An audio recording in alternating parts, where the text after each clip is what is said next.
one of the things that I think this heightens the meaning in your life, is to try to do difficult things, right? Aim high. Don't aim so damn high you can't manage it, and make sure you break down your aims into reasonably attainable sub-goals, but you want to aim high, and then you want to see how hyper-efficient you can get. That's a great thing to do in your early 20s, is to see, okay, like, discipline yourself. You think, okay, how much work can I do if I load myself right to the maximum?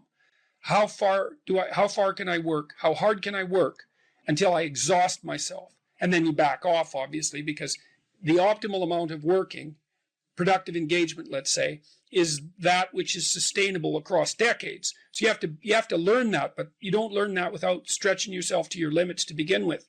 And, if your life isn't everything it could be, and if you're suffering from an excess of meaninglessness, well, it means you're not oriented in the world of chaos and order properly. It's like you could learn to discipline yourself. Figure out what it is that you need to do and that you want to do, and then see how efficient you can get. Because one of the things that's quite fun is to figure out, if you have a task, I always tell my graduate students this if they're doing an experiment too. If you have a task that you have to do, it's really interesting to spend a few minutes, sometimes hours, depending on how long the task is. See if you can figure out how to do it from 5 to 10 times faster. It means you'll have to rearrange the way you think about it, but you can often do it. And that's how extremely productive people get so hyper efficient.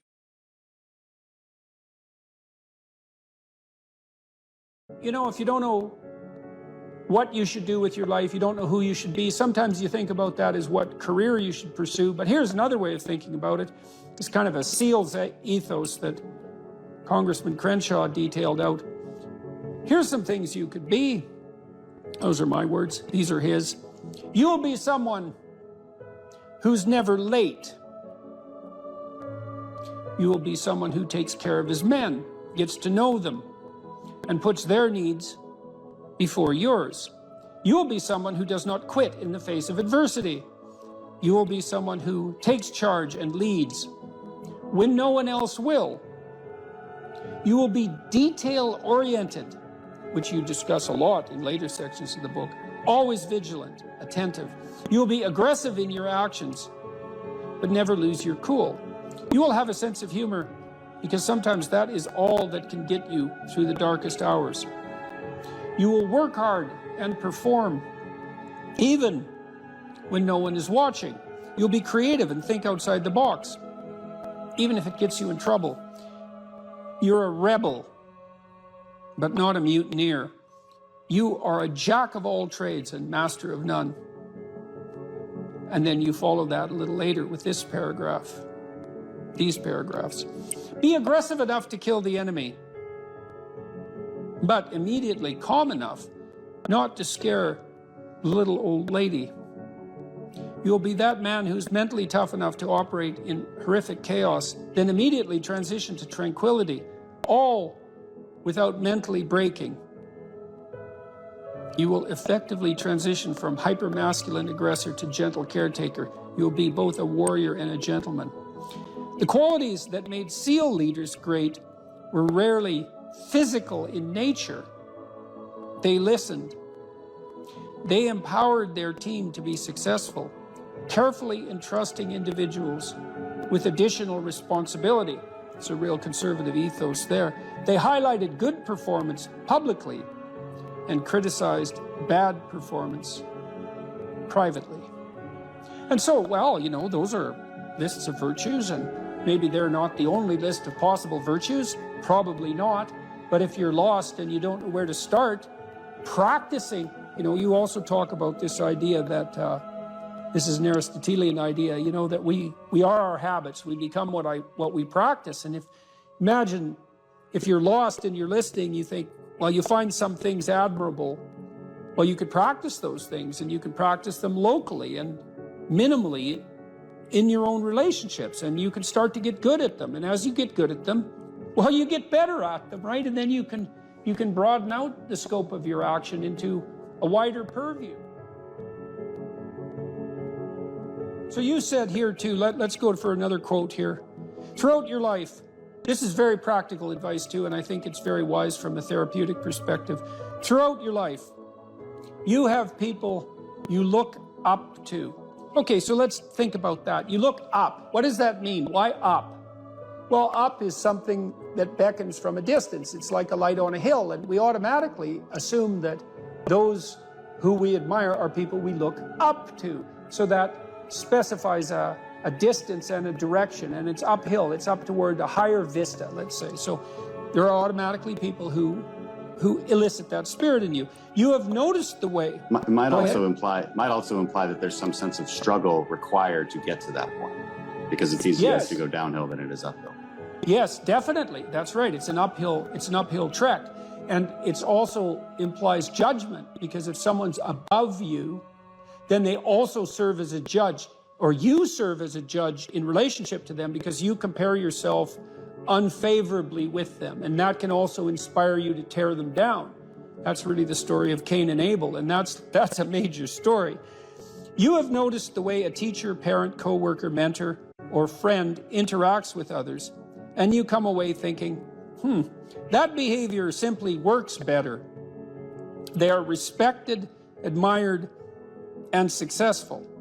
And you find yourself wondering why that is. You do if you're a little bit humble instead of being envious, right? Because otherwise you think, well, that damn crook, he just stole his position, and that's why he's got it. But if you're a bit humble, you might think, well, no, that guy looks successful. Maybe he knows something I don't. You are noticing attributes and character traits that are good and worth aspiring to. You are noticing attributes that make certain people more successful than others. You are noticing what a hero looks like. And in the process, you are discovering a path made up of desirable personality traits that helps you ascend in social hierarchies. That's Jacob's ladder, by the way. That ladder that is the hierarchy to the good. That's the vision Jacob has of the pathway to God, is that it's a hierarchical structure with the thing that's ultimately good at the pinnacle, by definition, right? The best of all possible goods. And then there are intermediary structures all the way up, and beings inhabiting those structures. And this isn't metaphysical. It's like, if you find someone you admire, the reason you admire them is because they're higher up in that heavenly hierarchy, so to speak, than you are. And your whole nervous system tells you that. You're compelled to listen, you're compelled to pay attention by the action of your own unconscious mind. You know, what's interesting about this point of identifying these heroes or at least role models, you can call them either one. I just thought heroes was a more compelling word to use for the sake of writing it. But what's interesting about it too is how pop culture actually plays a pretty important part of this, because like there's plenty of people who simply don't have these good role models in their lives, and you have to acknowledge that. And so where are they supposed to turn? And it's maybe one of the reasons that it's so important to fight these cultural wars that you and I engage in on a fairly regular basis, that they become a serious part of our politics, which at the same time is necessary, but also deeply, deeply unfortunate. I do think the attack on pop culture from this progressive victimhood left has reached a ceiling. I think there's a serious backlash. You look at movies like Top Gun, the recent one, Top Gun, and maybe like the highest grossing of all time. Absolutely phenomenal movie, really fun to watch. Why? Because it just had all of these classical virtues infused within it, about relationships and about how you treat people and what the consequences are for treating people as such. That these things speak to people in a deeper way. They can't necessarily articulate them, but they understand it when they see it. And there's these sort of radical minorities that are very loud that want that changed. You know, they want something else to be on that hill, but people react against it because it's not true. There's no truth to that. And something cries out from inside of them then, and that can be appealed to by a storyteller. I saw the same thing in the Marvel Avengers series, is that there is a return to any wide range of classical virtues, certainly brotherhood, a kind of a military ethos, sacrifice, a striving upward, certainly masculine virtues, the combination of the Hulk and Iron Man, for example. There's a monstrous element to the Hulk, but he's a hero in a strange sense, and he's also the revitalizing force for Iron Man when he just about dies, and that's all. The reason those movies were so necessary and so attractive is because they are, in fact, addressing a radical conceptual void in the culture, and it's a void that you're addressing in your book, especially with your appeal well, trifold appeal, let's say, to duty, responsibility, and humor at the same time, right? Which is a kind of stoicism in the face of catastrophe. You know, so, because this is a big problem in life. Imagine you're aiming for something and then something happens to make it impossible, or you find out that it's the wrong thing because you were aiming in the wrong direction. Well, so then what do you have to rely on to set you right? It's not your aim, obviously, but it might be your capacity to take new aim, and that's bloody well dependent on your character. That's for sure. And so I don't think there is a more fundamental aim than what you should be, and there's no better way of characterizing what you should be than that you should fortify your character.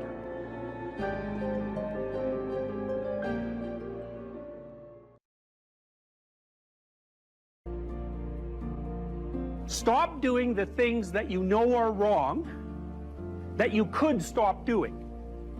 Right? So it's a fairly limited attempt. First of all, we're not going to say that you know what the good is or what the truth is in any ultimate sense. But we will presume that there are things that you're doing that for one reason or another you know are not in your best interests. There's something about them that you just know you should stop. They're kind of self-evident to you. Other things you're going to be doubtful about. You're not going to know which way is up and which way is down. But there are things that you're doing that you know you shouldn't do. Now, some of those you won't stop doing for whatever reason. You don't have the discipline, or maybe there's a secondary payoff, or you don't believe it's necessary, or it's too much of a sacrifice, or you're angry or resentful or afraid. Who knows? So forget about those for now. But there's another subset that you could stop doing. It might be a little thing. Well, that's fine. Stop doing it and see what happens. And what'll happen is your vision will clear a little bit. And then something else will pop up in your field of apprehension that you will also know you should stop doing, and that you could stop doing, because you've strengthened yourself a bit by stopping doing the particular stupid thing that you were doing before. That just puts you together a little bit more. And you could do that repeatedly for an indefinite period of time. And you know, that doesn't necessarily mean that you're going to ever be able to formulate a clear and final picture of what constitutes the truth and the good. But it does mean that you'll be able to continually move away from what's untruth and what's bad. And, you know, that's not a bad start. You have to treat yourself like you matter.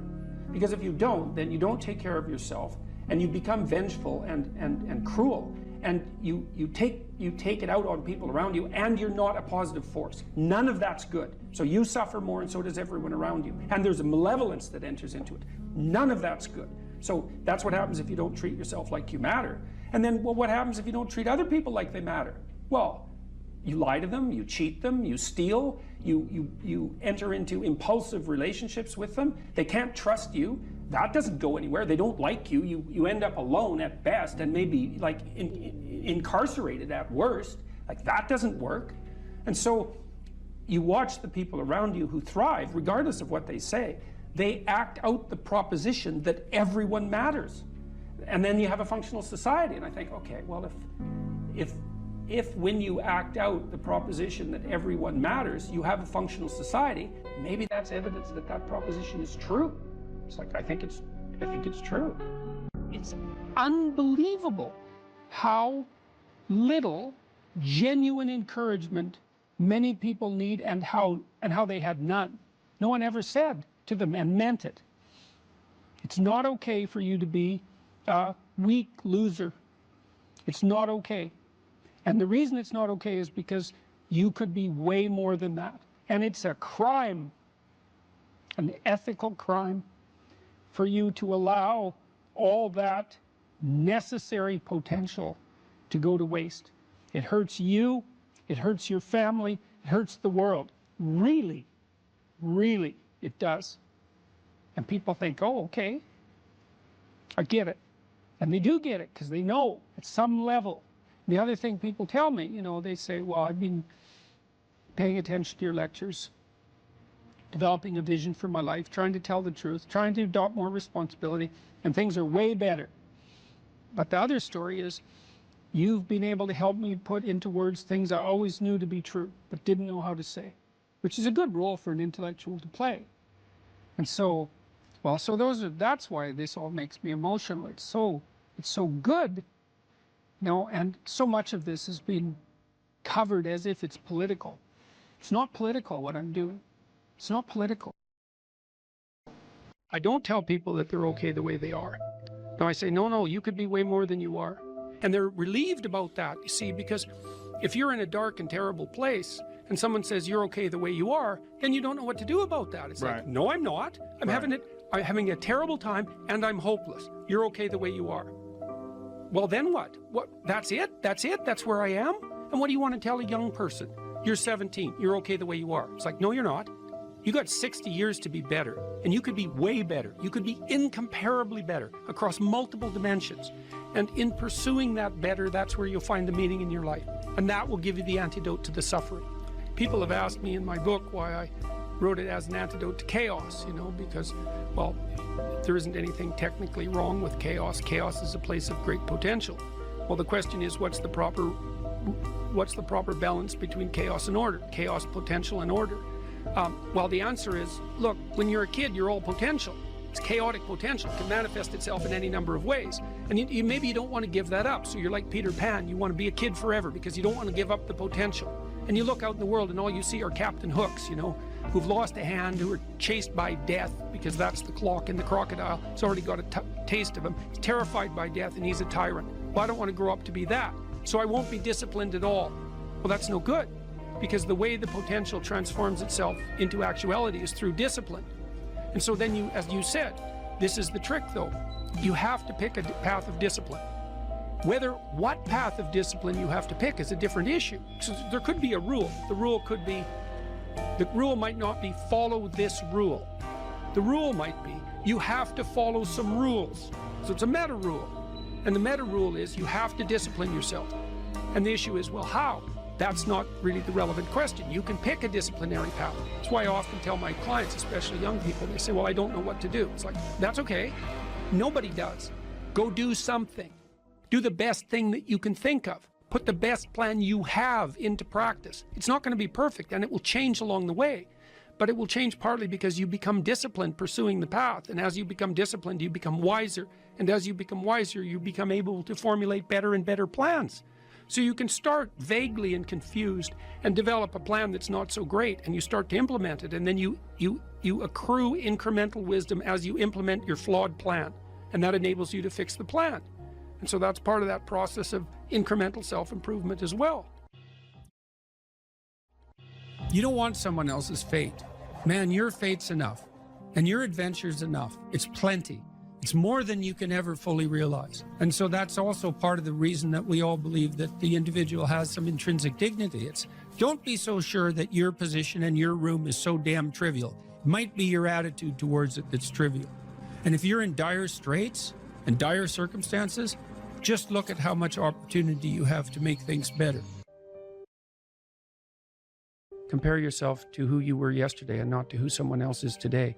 The same basic idea. Right, is that you have to get your markers for success right, because otherwise you can end up in the situation you described, which is that, like, there's always people out there who are doing far better than you on pretty much anything you want to imagine. And if all you're doing is seeing yourself in their reflected light, let's say, then it's going to be pretty damn dismal. But it's not a good comparison, because you shouldn't just compare. Well, first of all, there's danger in just comparing yourself to others, period, because they're not you, and God only knows what struggles they had to undertake to get to where they were, or what burdens they're currently carrying that you're not aware of. You just don't know any of that. But you can certainly contrast yourself with yourself. And that's a lot better. It is the only way. Well, it's also the only way of really measuring anything approximating proper improvement. You can actually tell when you're a little better than you were yesterday. Right. So, and you can actually do that. That's another thing that's so interesting about it, is that you can actually make yourself a little better in some way, pretty much. Well, I don't know if it's at every moment, but you can certainly do it every day. It's funny. I mean, obviously, if you have a problem and you think about it, you can think up a solution. And it's not obvious how you do that. I mean, it's not like how you're manipulating your neurons or something. Mm-hmm. It happens of its own accord in some sense, like you can participate in it, I guess, and you can interfere with it. And it seems to take a certain amount of willpower, but it still all happens mysteriously behind the scenes.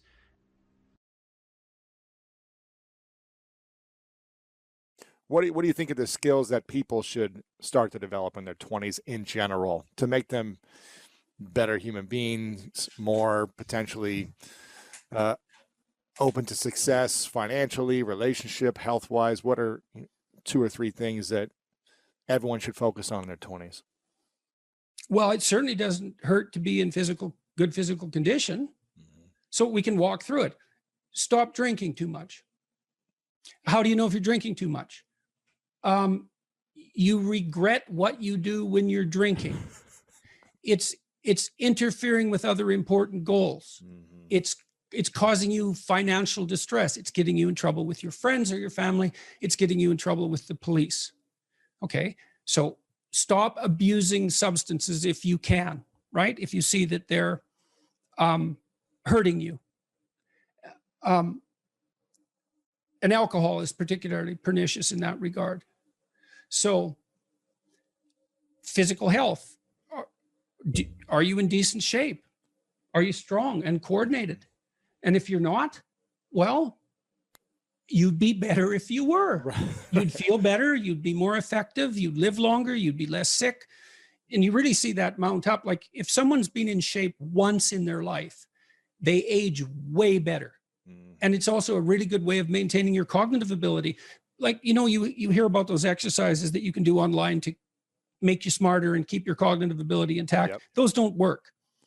There's no evidence that they work. People keep saying that they make you smarter, or they maintain your cognitive function. Psychologists have studied that for 50 years, hoping that one of those things will work, trying all sorts of creative tacks. They don't work. Exercise works. Cardiovascular and weightlifting, you start to decline in your fluid intelligence at about the age of 25. And it's a linear trend downhill, and it can accelerate as you get older. It's just like this, quite ugly. If you exercise, you stave that off. So that's really useful. Maintain your relationships and foster them. So when I look at successful people, they're really good at something. They're reliable, right? You can count on their word. They're generous, and they have a wide connection network, which becomes more and more valuable as you get older. Yeah. So it's one advantage that older people really have over younger people. They have a connection network, and a connection network is huge. Well, you could be connected to 1,000 well-connected people. Okay, that means you are connected to the entire world. Right, it's unbelievably valuable. And that's one of the things that's so absolutely remarkable about the situation that I'm in right now. As far as one of the great benefits is I can contact pretty much anybody and they'll talk to me. It's like, really? That's so cool. I'm interested in infrastructure for reasons I won't get into, but I'm interested in infrastructure development. I think it's a good method of wealth transfer. It's a good solution to the problem of inequality and employment. I reached out to a leading expert on infrastructure last week to see if he'd talk to me. I thought, I don't know anything about infrastructure except that it's worn to a frazzle and we should do something about it. You know, he agreed to talk. And having a connection network is of inestimable value. It's huge. Reliability, generosity, you can work on both of those. Philosophical sophistication, it's very useful because it orients you properly. You have a sophisticated sense of the world. You find, for example, that doing things for other people is actually more rewarding than virtually anything else you can do. Right. You know, when you hear you should be of service to other people. Well, if you actually watch yourself, you pay attention to yourself and you do something that helps someone else and it genuinely helps them, I defy you to find another experience that is that satisfying. It's actually quite stunning how satisfying that is. And so that's a very useful thing to realize. And why is helping another person the most satisfying thing for probably most people if they're you know, out of their ego of like, I want to buy more things to make me happy in this moment. Why is that such a satisfying thing for human beings? There's no better strategy there's no better life strategy. I mean, imagine, I could give you a quick sort of technical example. So imagine I take two people and I say, okay, I'm going to give you $100 and you have to give some of it to the person right beside you. And they can either agree or disagree with the split, but if they disagree, you don't get anything. Okay, so a classical economist would say that the person should take the 100, offer the person next to them $1, and the person should accept it because why not? They get $1 instead of nothing. And that's the solution. But what happens is that if you don't offer that other person something close to 50-50, they're likely to tell you to go to hell. Yes, yeah. Very. And then you think, you get nothing. You get nothing too. You think, well, why would people do that? Because they just reject $50 and who cares? And the answer is, well, we don't just play one game with other people. We play a repeating game. And so imagine we did this. So imagine it's a crowd and they're all watching you. And I offer you $100 and you have to share it with the person next to you. And you say, would you like to take $70? And the person says, well, I'm not sure that's fair to you, but if it's okay, yes. But then everyone else sees that. And now they all have an opportunity to pick who they're going to play with next. Well, you're not going to get picked last, are you? Remember what you told me? You didn't want to get picked last, right? I did not. Okay, so what you did was you turned yourself into an athlete. A machine. Okay. That was always going to get first. Okay, great. So, but imagine we expand that game. Yes. And we say, you want to be the person that everyone wants to play with. Yep. Well, then all you have in your whole life is invitations to play. Well, how are you going to be that person? Be productive, straightforward, generous. Make everyone else better around you, and they're going to want to play with you. Absolutely. So there you go. And then you get to play. Yeah, exactly. Well, how is that not the best possible deal? It's clearly, see, so if the ethical argument is put properly, it is by far the most compelling argument. It's like, if you want to have everything you could possibly want and more, then be a good person. The better a person you are, the more likely that is to happen. That doesn't mean that you're completely protected against getting cut off at the knees, but there's no better strategy. That's it. And you can even think about it selfishly. And I talk about this to some degree in Beyond Order. Let's say that you want to be selfish. You think that's the best possible strategy. Why should I care about others? Okay, let's say you should only act in your own best interest. Well, then it's like, well, what's your best interest? Well, what does interest mean and what does you mean? What's in your best interest? Your best interest. 3 mysteries. What's best, what's interest? Okay. Well, there's you, but you aren't just you right now. You're you, and you tomorrow, and you next week, and you next month, and you in 5 years, and you in 10 years, and you when you're a pensioner. You're a community of selves stretched across time. And so if you were enlightened and selfish, you would act in a manner that would benefit that entire community across time. And I don't think that's any different than acting on the best possible part for other people. I think they're the same problem. Yeah. So I think as soon as human beings discovered the future,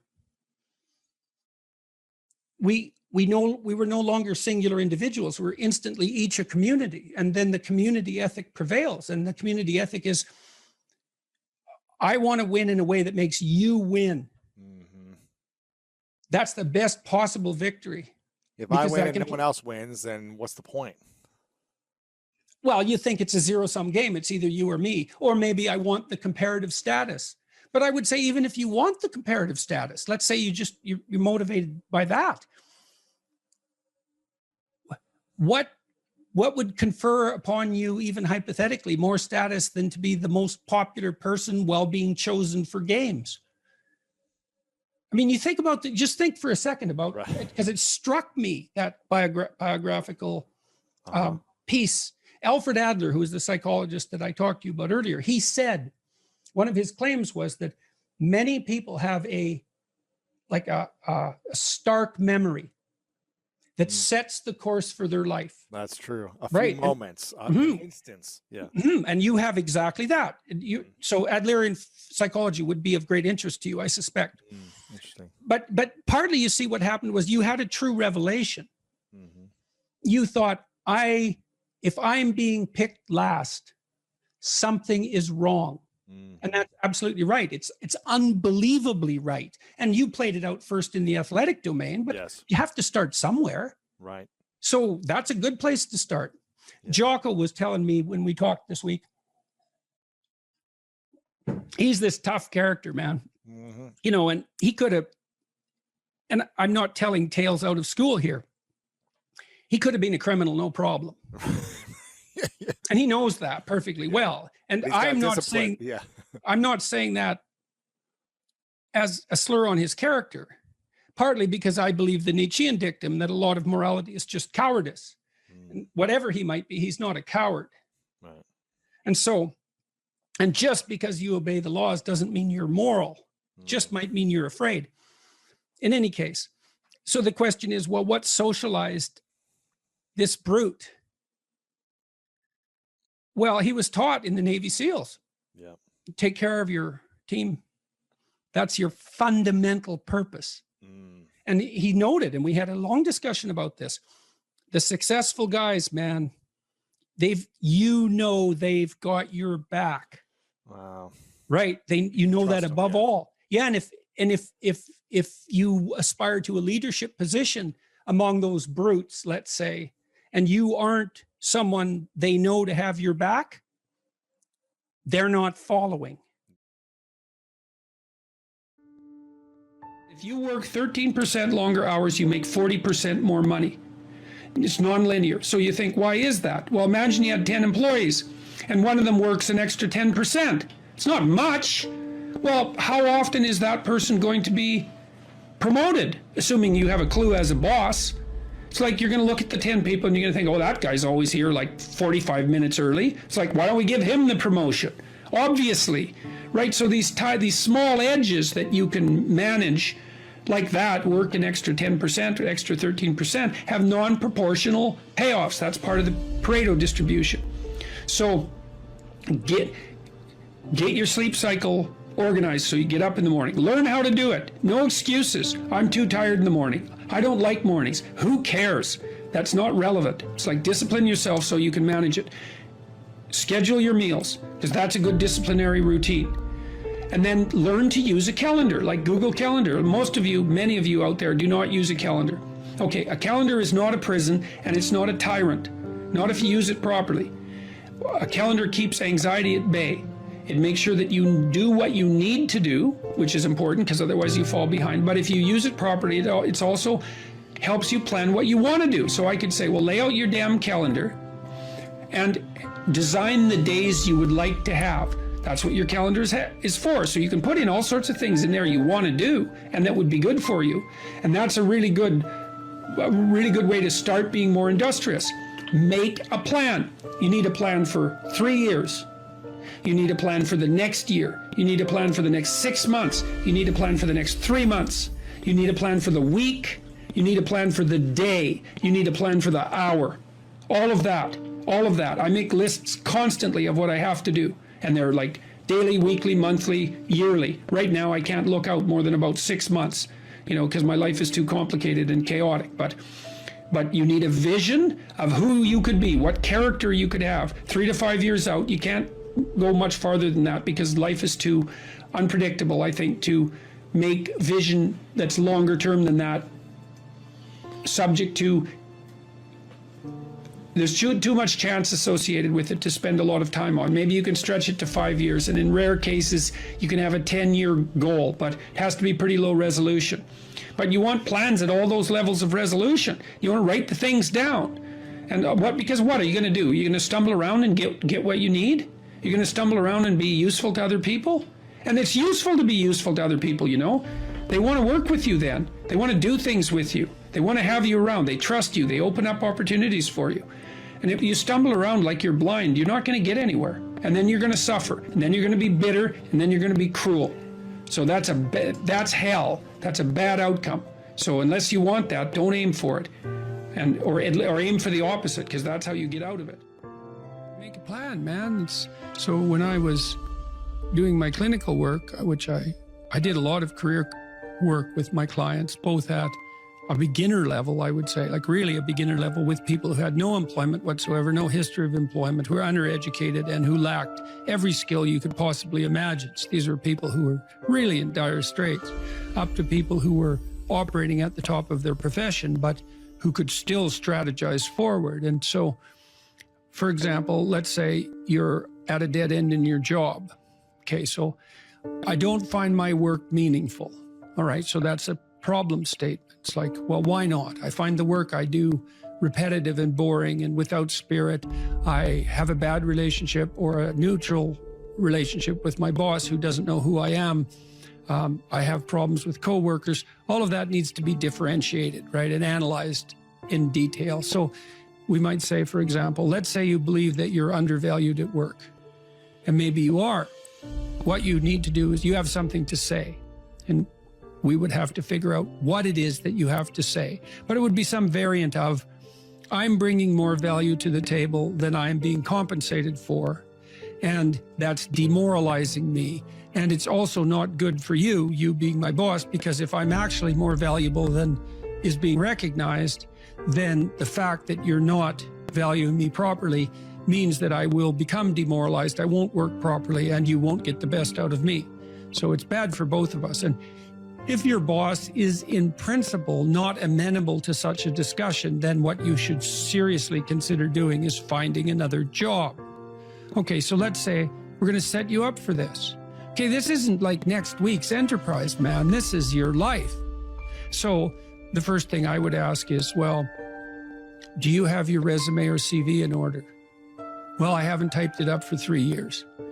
Well, what do you think about bringing it up? Well, I'm pretty nervous about that because there's some holes in it, and, you know, I didn't do so well in college, and I'm kind of embarrassed about my resume. It's like, okay, bring it in. Let's go through it. Let's at least update it. Let's look where the holes are.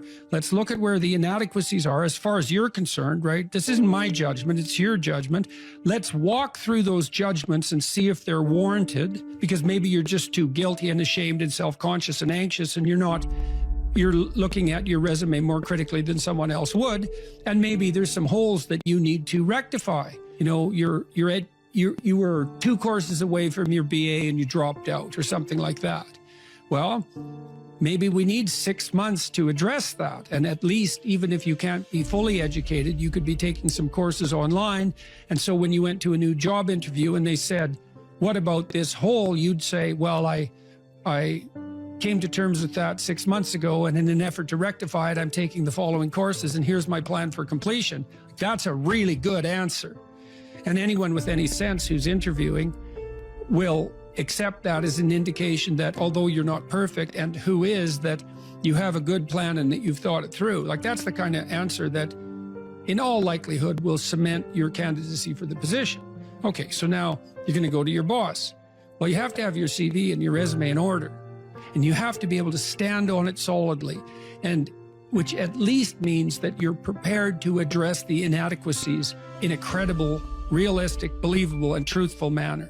All right, now what you do is apply for like 10 jobs.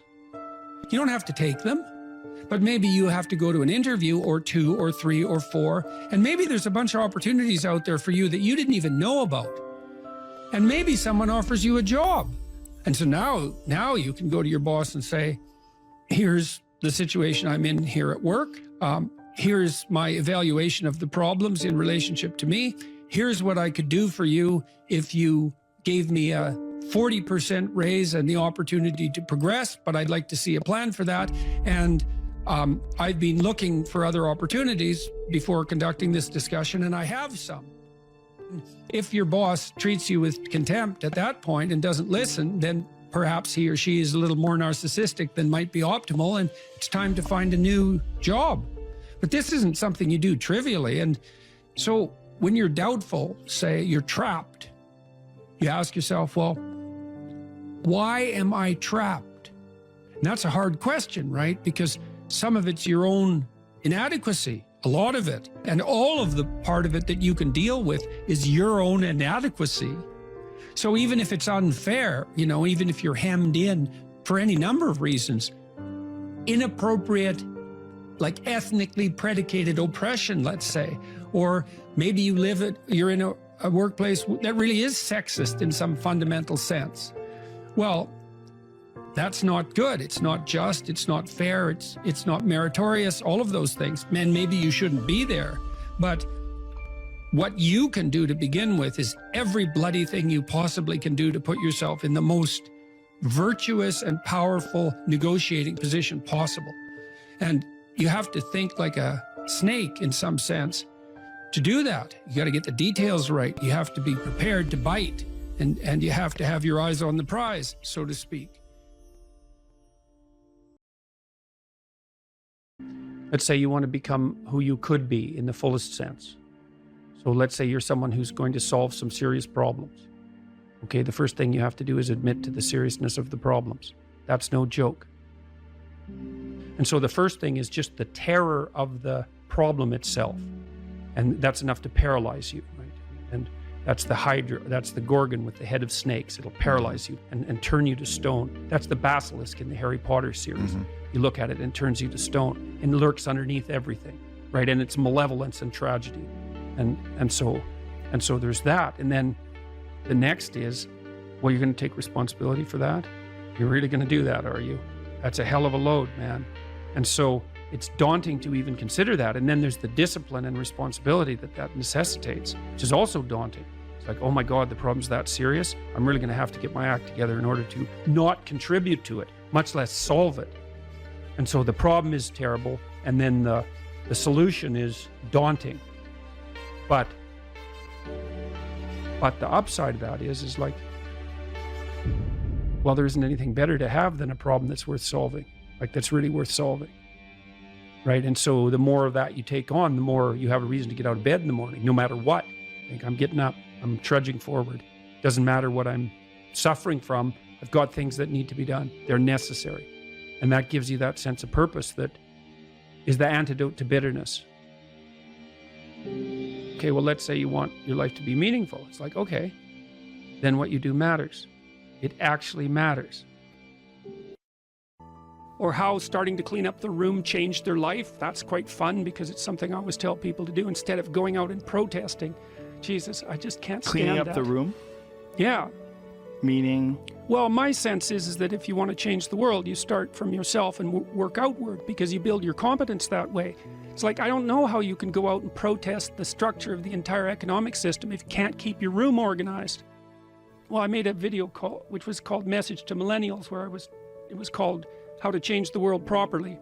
A bit of it on the pretentious side, I suppose, but I was trying to produce something that was a counterposition to this idea that what you should do is go out and fix up other people.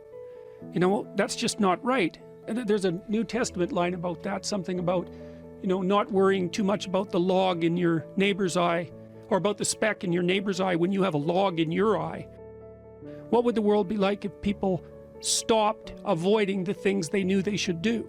You know, because the question is, how much are we contributing to the fact that life is an existential catastrophe and a tragedy? How much is our own corruption contributing to that? That's a really worthwhile question.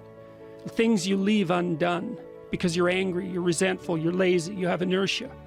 Well, you consult your conscience and it says, well, you know, that place over there could use a little work. It's the same as working on yourself, and so you clean that up because you can. And then things are a little clearer around you. And you're a little better off because you've practiced a bit, and so you're a little stronger, and then something else manifests itself and says, well, maybe you could like take a crack at fixing me up too.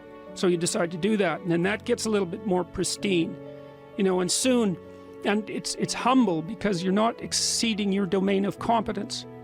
You know, it's like don't be fixing up the economy, 18-year-olds. You don't know anything about the economy.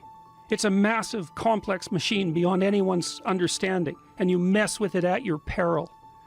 So, and can you even clean up your own room? No.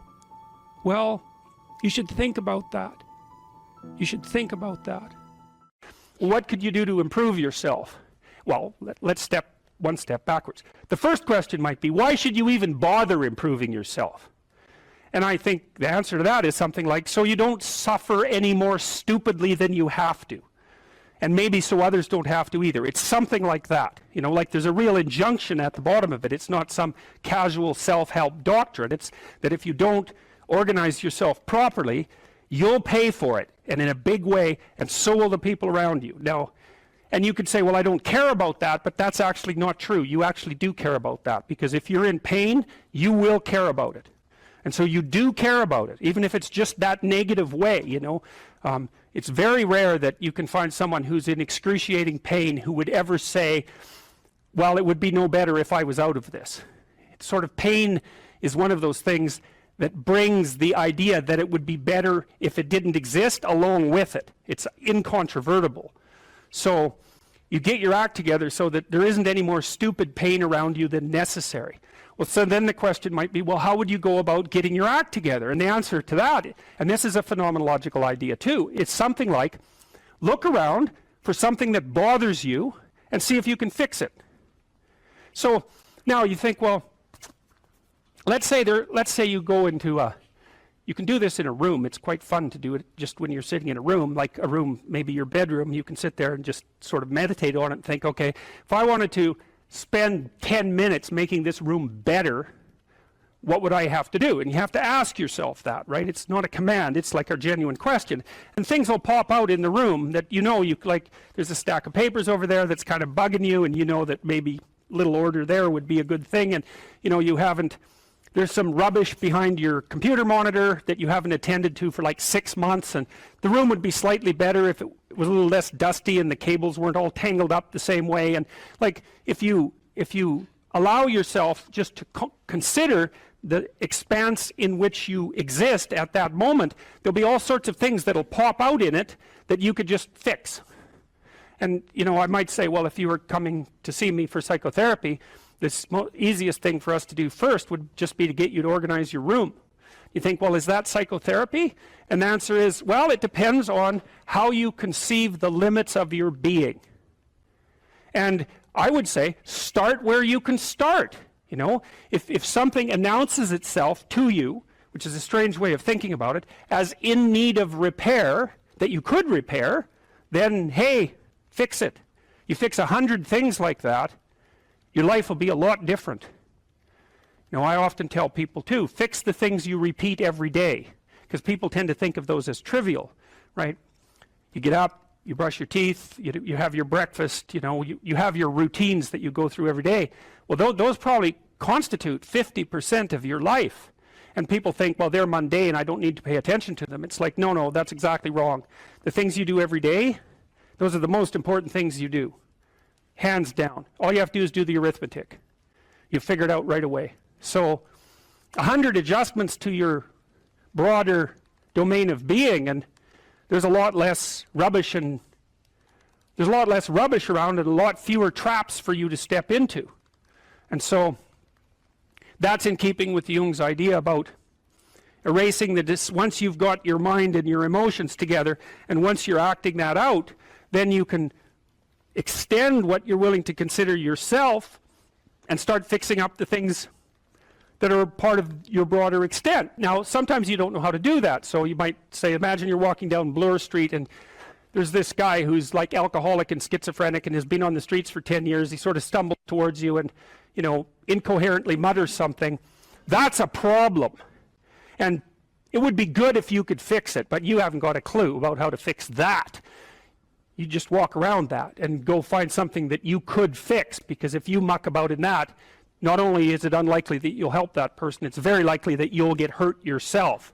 So, you know, just because while you're experiencing things announce themselves as in need of repair doesn't mean that it's you right then and there that should repair them. You have to have some humility. You know, you don't walk up to a helicopter that isn't working and just start tinkering away with it. You have to stay within your domain of competence. But most of the time, if people look at their lives, you know, it's a very interesting thing to do. I like the idea of the room, because you can do that at the drop of a hat. You know, you go back to where you live and sit down and think, okay, I'm going to make this place better for half an hour. What should I do? And you have to ask. And things will just pop up like mad. And it's partly because your mind is a very strange thing. As soon as you give it a name, a genuine aim, it'll reconfigure the world in keeping with that aim. That's actually how you see to begin with. And so if you set it a task, especially, you have to be genuine about it, which is why you have to bring your thoughts and emotions together, and then you have to get them in your body so you're acting consistently. You have to be genuine about the aim, but once you aim, the world will reconfigure itself around that aim, which is very strange. And it's technically true. You know, the best example of that, you have all seen this video where you watch the basketballs being tossed back and forth between members of the white team versus the black team, and while you're doing that, a gorilla walks up into the middle of the video and you don't see it. It's like, you know, if you thought about that experiment for about 5 years, that would be about the right amount of time to spend thinking about it. Because what it shows you is that you see what you aim at. And that, man, if you can get one thing through your head as a consequence of even being in university, that would be a good one. You see what you aim at. And so because one inference you might draw from that is, be careful what you aim at, right? What you aim at determines the way the world manifests itself to you. And so if the world is manifesting itself in a very negative way, one thing to ask is, are you aiming at the right thing? Now, you know, I'm not trying to reduce everybody's problems to an improper aim. People get cut off at the knees for all sorts of reasons. You know, they get sick, they have accidents. There's a random element to being, that's for sure. And so you don't want to take anything, even that particular phrase, too far. You want to bind it with the fact that random things do happen to people. But it's still a great thing to ask.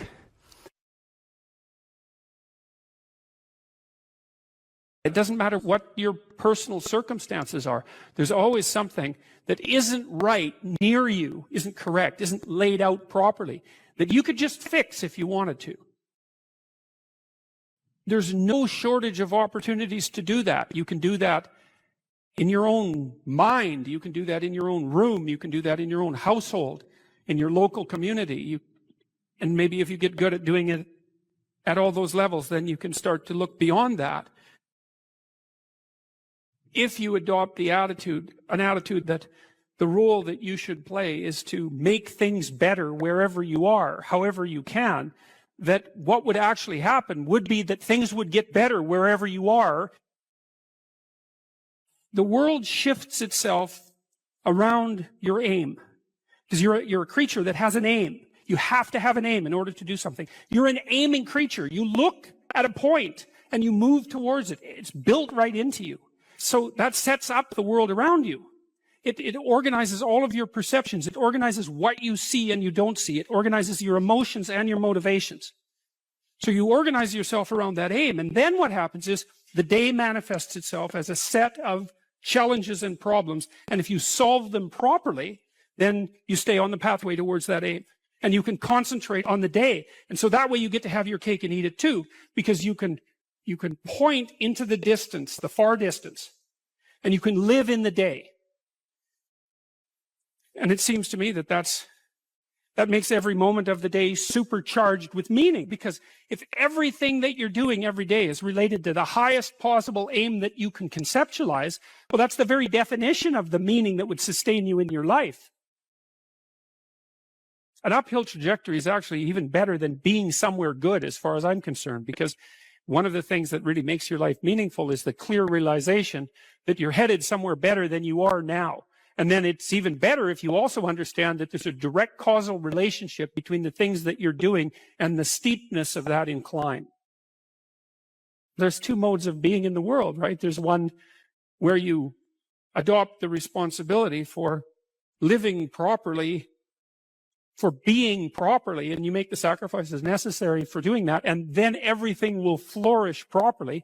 And the other one is a pathway of resentment and bitterness and rejection and genocide. If you make your life 0.1% better a week, man, in 2 or 3 years, you're in such a better place than you were that it isn't even like the same domain. And if you keep that up for 10 years or 20 years, you know, especially if you're young and you start early, you start to straighten yourself out and fix the things that you can fix, you can transform your lives in ways that are completely unimaginable. And God only knows what the upper limit of that is in terms of human possibility.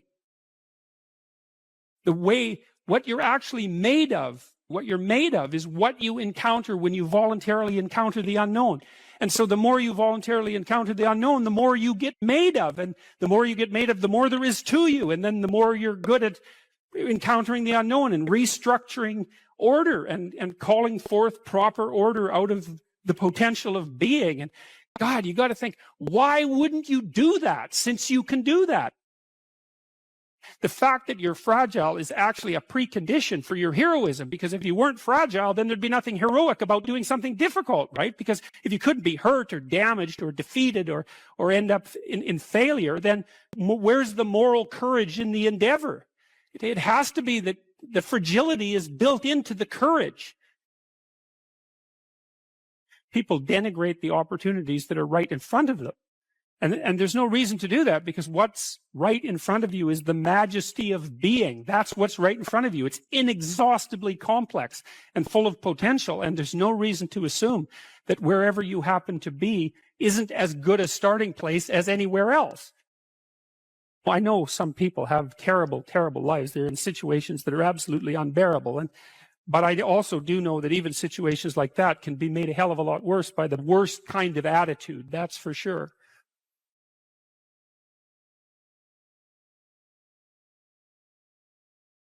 The hallmark of true sovereignty is the willingness of the elite, let's say the talented, the productive, the blessed, the gifted, to justify the unequal division of talent by serving to ameliorate the catastrophic suffering of the dispossessed. Now, Nietzsche warned about that, right? He thought that Christianity would devolve in some sense into the woke nightmare that it has devolved into. But I think he failed to give the devil his entire due. And the notion that the highest is the highest because it voluntarily serves the lowest, that's a deadly idea. And I don't think it's an ideological idea at all. I think it's an idea that removes the paradox of human existence.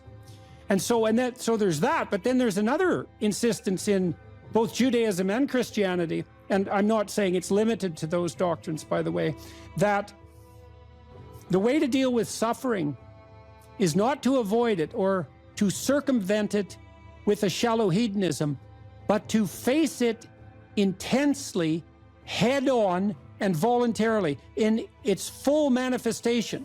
And so one of the things I've realized about the Passion story, which Jung regarded as an archetypal tragedy, and in some sense a limit case, right? A story so tragic that you cannot write a more tragic story. Right.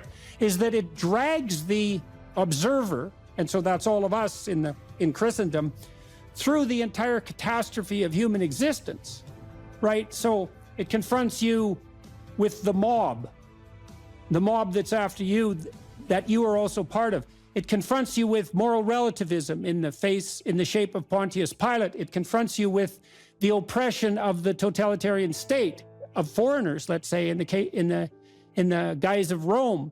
It confronts you with the betrayal of your best friend. It confronts you with the willingness of the crowd to punish the virtuous and free the criminal. And that's the story of Barabbas and Christ. And Pajot told me the other day, Jonathan Pajot, that an alternative name for Barabbas was Jesus.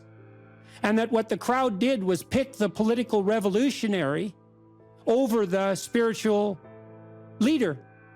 And that's perfect. And then it confronts you with the reality that we all face our own mortality, and too early. And the fact that sometimes the innocent and virtuous are punished. And so and then of course there's the horrible, tragic, torturous death, all of that. And that's all signified by the image of the crucifix. And what what we're doing to ourselves, even though we don't know it, I'm speaking mostly psychologically, although somewhat theologically, is that we're exposing ourselves to the ultimate catastrophe of human existence, while simultaneously manifesting the faith that if we face that unflinchingly, that will resurrect us instead of killing us. That's quite powerful. It's something, man. It's something. It's something I've been puzzling out for, well, a long time, but particularly for the last 6 months. I'm going to write about that in my new book.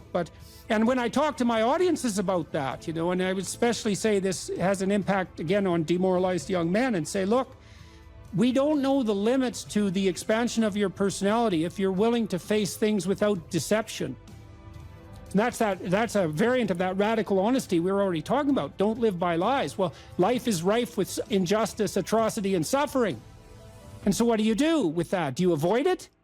There's good physiological evidence, by the way, that if you take two groups of people and you subject one group to a stressor involuntarily, and you get the other group to take on the stressor voluntarily, that the pattern of psychophysiological response is entirely different. It's entirely different emotionally, motivationally, and in terms of the damage it does. And so the involuntary imposition of a threat is stressful and damaging, but the voluntary acceptance of a threat is invigorating and revivifying. Now, it would be nice if we could be optimistic, and I think, again, the problem with being optimistic is that it's naive. So then the question is there an optimism that's not naive? And I think there is. And the optimism that's not naive is in just a visualization of how strong people can be. So one of the things that I tell people, I've told my students in my class, in Maps of Meaning, here's a goal. You want to be the person at the funeral of your father that everyone can rely on. How would that be? You want to be the person who's broken and useless and adding to the misery in the corner. And look, I'm not making light of people's grief. You know, I understand grief. But who do you want to be when there's a crisis? Right? Do you want to be the person that everyone can turn to for strength? It's like, why the hell not? Why not that as a goal? That'd be a good goal, because then if there's a crisis, and there will be, it won't be such a bloody crisis, because there'll be someone there that can deal with it. You know, so when I went and talked to these people at the funeral home, I envisioned that. I thought, okay, well, this is something you have to contend with if you're going to be alive and adult. You have to contend with death and suffering, and you have to be ready for it. And you have to be there for the person, because that's all they're going to have. And so there's a goal, man. And in this time of nihilism, you know, it's what's the point of life?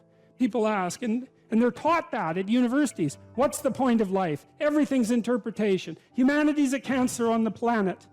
You know? Well, how about no? How about not that?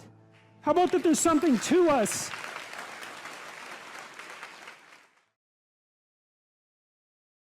There's so little emphasis in our popular culture, especially with regards to the so-called mainstream media, on discipline and responsibility, that there's a tremendous hunger for anything that pertains to that.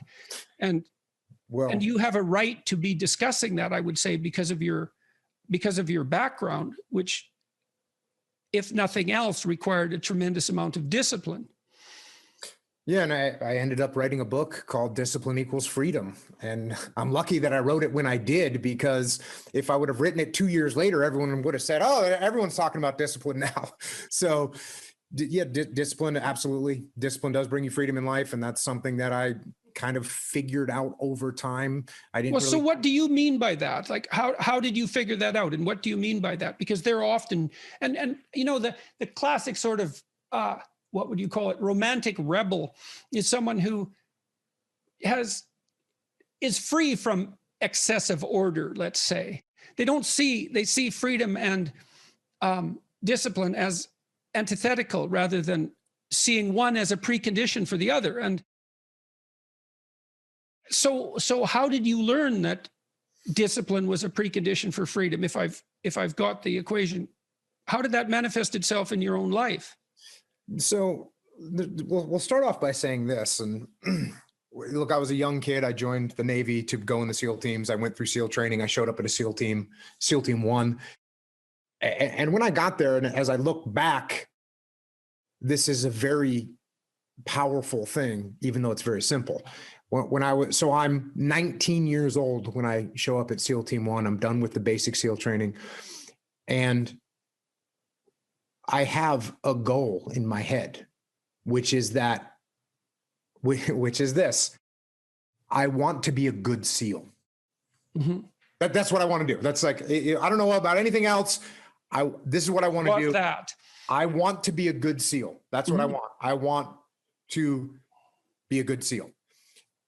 And so as a 19-year-old with all kinds of energy, and we haven't talked about my childhood yet, but I was kind of like a very rebellious kid. When you talked about seeing a kid that looked like you could have handed him a club or a battle axe and he would have probably been feeling a little bit better, I was like that. I was constantly looking around for a club or a battle axe because that's what I felt like I needed to do.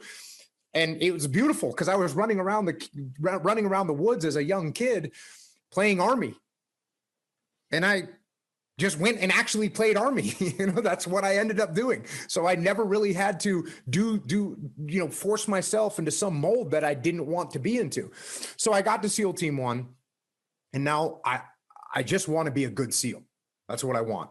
And so now that starts steering some of my decisions.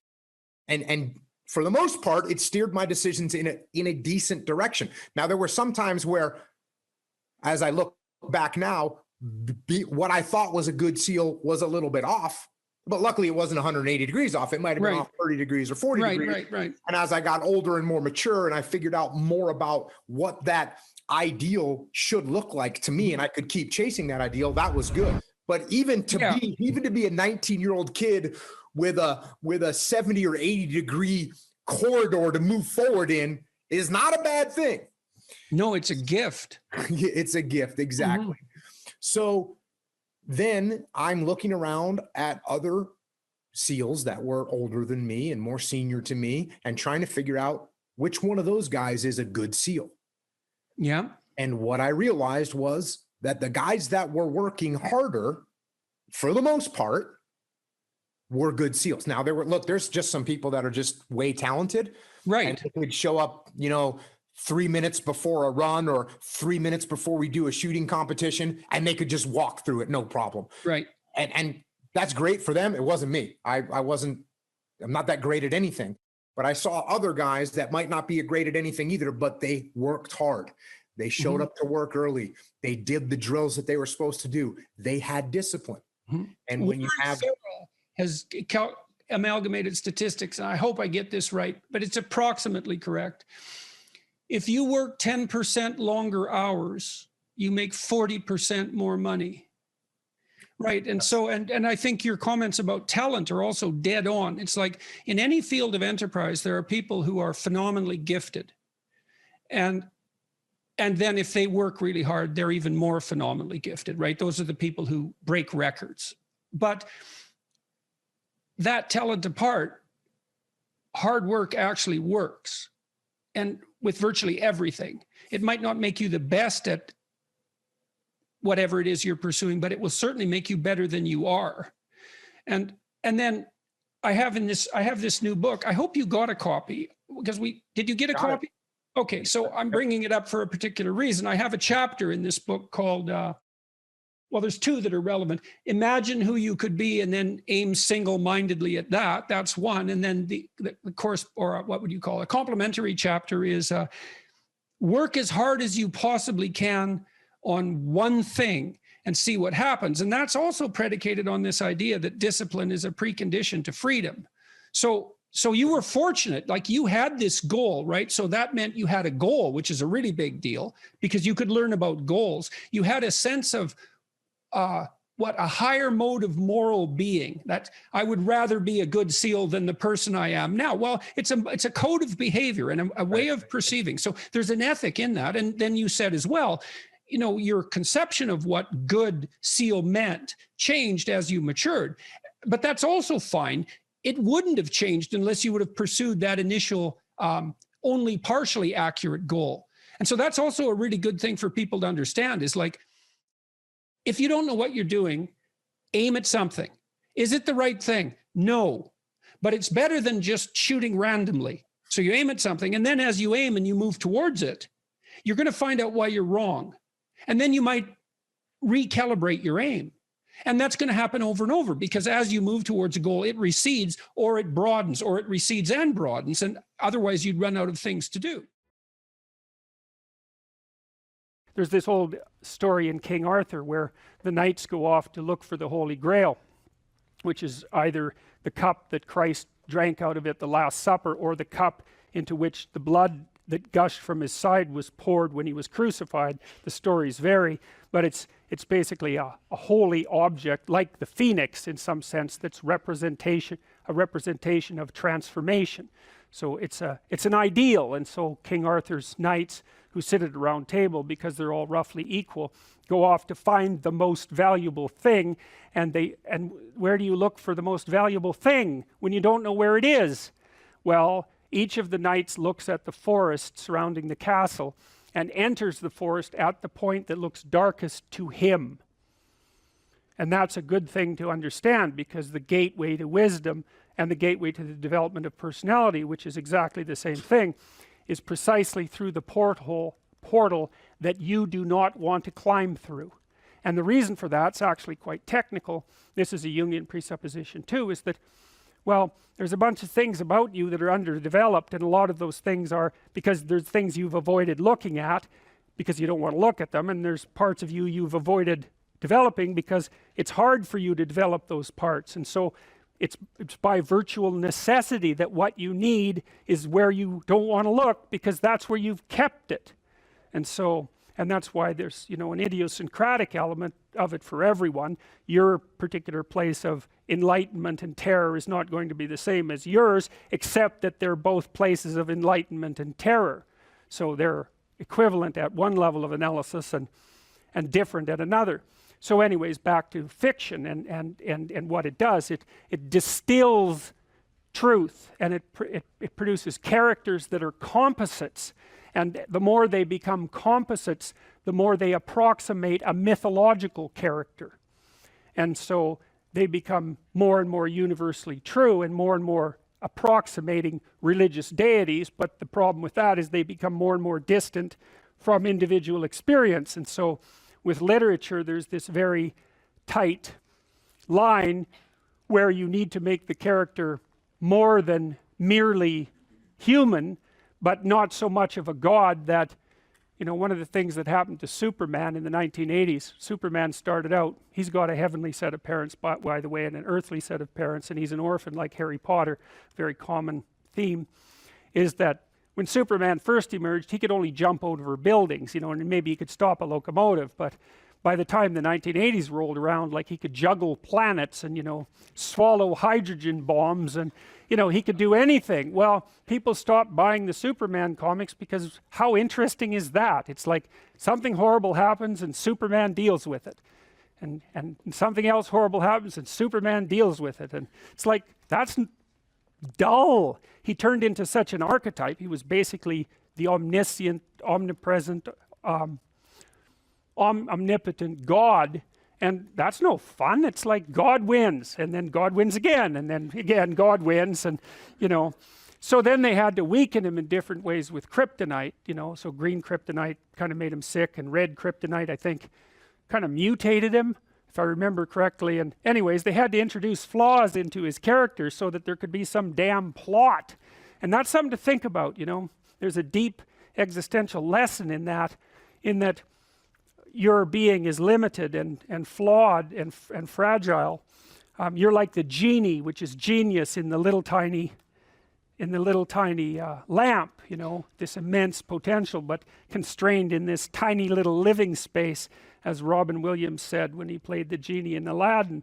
But the fact that you have limitations means that the plot of your life is the overcoming of those limitations, and that if you didn't have limitations, well, there wouldn't be a plot, and maybe there would be no life. And so that's part of the reason why perhaps you have to accept the fact that you're flawed and insufficient, and live with it and consider it a precondition for being. It's at least a reasonable it's a reasonable idea. So anyways, one of the main characters is the country, the known, the explored territory. We went over that a bit, and it always has two elements. I mean, your country is your greatest friend and your worst enemy, you know, because it squashes you into conformity and demands that you act in a certain manner and reduces your individuality to that element that's tolerated by everyone else, and it constrains your potential in a single direction, and so it's really tyrannical. But at the same time, it provides you with a place to be and all of the benefits that have accrued as a result of the actions of your ancestors and all the other people that you're associated with. So there's the good tyrant or the bad tyrant and the good king, and those are archetypal figures, and that's because they're always true, and they're always true simultaneously, you know, which is partly why I object to the notion of the patriarchy, because it's a it's the what do you call that? It's the apprehension of a mythological trope, which is that of the evil tyrant, without any appreciation for the fact that the archetype actually has two parts, and the other part is the wise king. And you know, you can tell an evil tyrant story about culture, no problem, but it's one-sided, and that's very dangerous, because you don't want to forget all the good things that you have while you're criticizing all the ways that things are in error. That's a lack of gratitude, and it's a lack of wisdom, and it's founded in resentment, and it's very dangerous, both personally and socially. I told you that Captain Hook is a tyrant because he's got this crocodile chasing him, and the crocodile has a clock in its stomach, and that's death. It's like, obviously, right? Tick, tick, tick, tick. And it's a crocodile, and it's under the water, and it's already got a taste of him, so he's being chased around by death, and that makes him terrified and resentful and cruel and bitter, and so he's a tyrant. And he wants to wreak havoc everywhere. And then Peter Pan, of course, looks at Captain Hook and thinks, why the hell should I grow up and to be a tyrant and sacrifice all the potential of childhood? And the answer to that is, the potential sacrifices itself if you don't utilize it as you mature, and you just end up a 40-year-old lost boy, which is a horrifying thing to behold. It's almost as if you're the corpse of a child, the living corpse of a child, because who the hell wants a 6-year-old, 40-year-old? You're a little on the stale side by that point, and not the world's happiest individual. So, you know, your potential is going to disappear because you age anyways, and so you might as well shape that potential in a particular direction and at least become something, no matter how limited, rather than nothing. So, you know, Peter Pan, that's a great story. It's a great mythological story. So, well, so let's talk about tyrants. Well, not only are they mythological figures, but they exist, and they tend to be deified. I mean, Stalin was, for all intents and purposes, God the Father in Soviet Russia, although he was pretty much only the worst elements of Old Testament God, who was, you know, constantly smiting people and wiping out populations and doing all sorts of things that seemed to be quite nasty. But nonetheless, you know, people worshipped him in many ways, and he's a representation of just exactly what goes wrong when things really go wrong, when people stop paying attention and when they all lie. Because one of the things that characterized the communist state was that no one ever got to say anything they actually believed, ever. And that was partly because 1 out of 3 people was an informer, which meant if you had a family of 6 people, 2 of them were informing on the government about you, and that included your own children.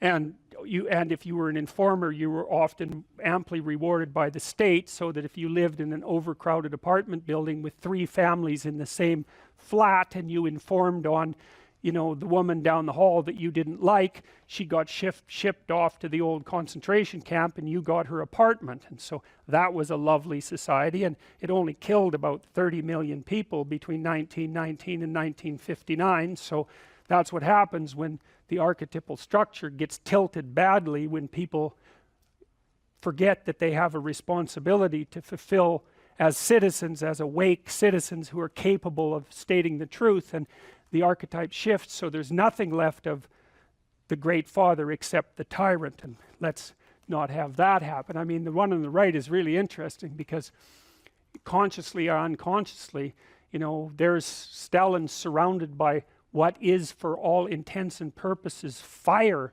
You know, he looks like Maleficent in Sleeping Beauty when she shows up at Aurora's christening.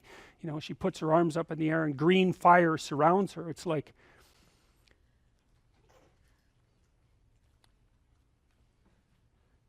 he's surrounded by fire, and there's Lenin above him who's like king of the fiery realm, and that's for sure.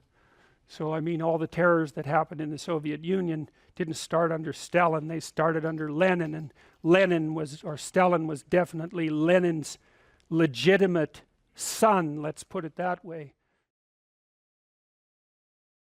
You know, one thing about the dopamine system that's so important and also explains a lot of pathology, but also a lot of human evolution, is that we have basically one major reward system, which is the dopaminergic system. You know, I sometimes like the analogy that, you know, nowadays you hear about cryptocurrency or the dollar versus the euro versus the this versus the that. There's only one currency in all of reality, actually, and it's dopamine. Whether or not it's the dollar-backed dopamine or it's euro-backed dopamine or Bitcoin-backed dopamine, in the end, whether or not someone has $1 billion or $2 is really that currency resides as something that's transacted in the real world, but their notion of power and potential is dopaminergic. And so too, the potential for mates, the potential for food, how much food you have, you know, how much meat you have stored in the freezer tells you a lot about your security and well-being for you and your family, right?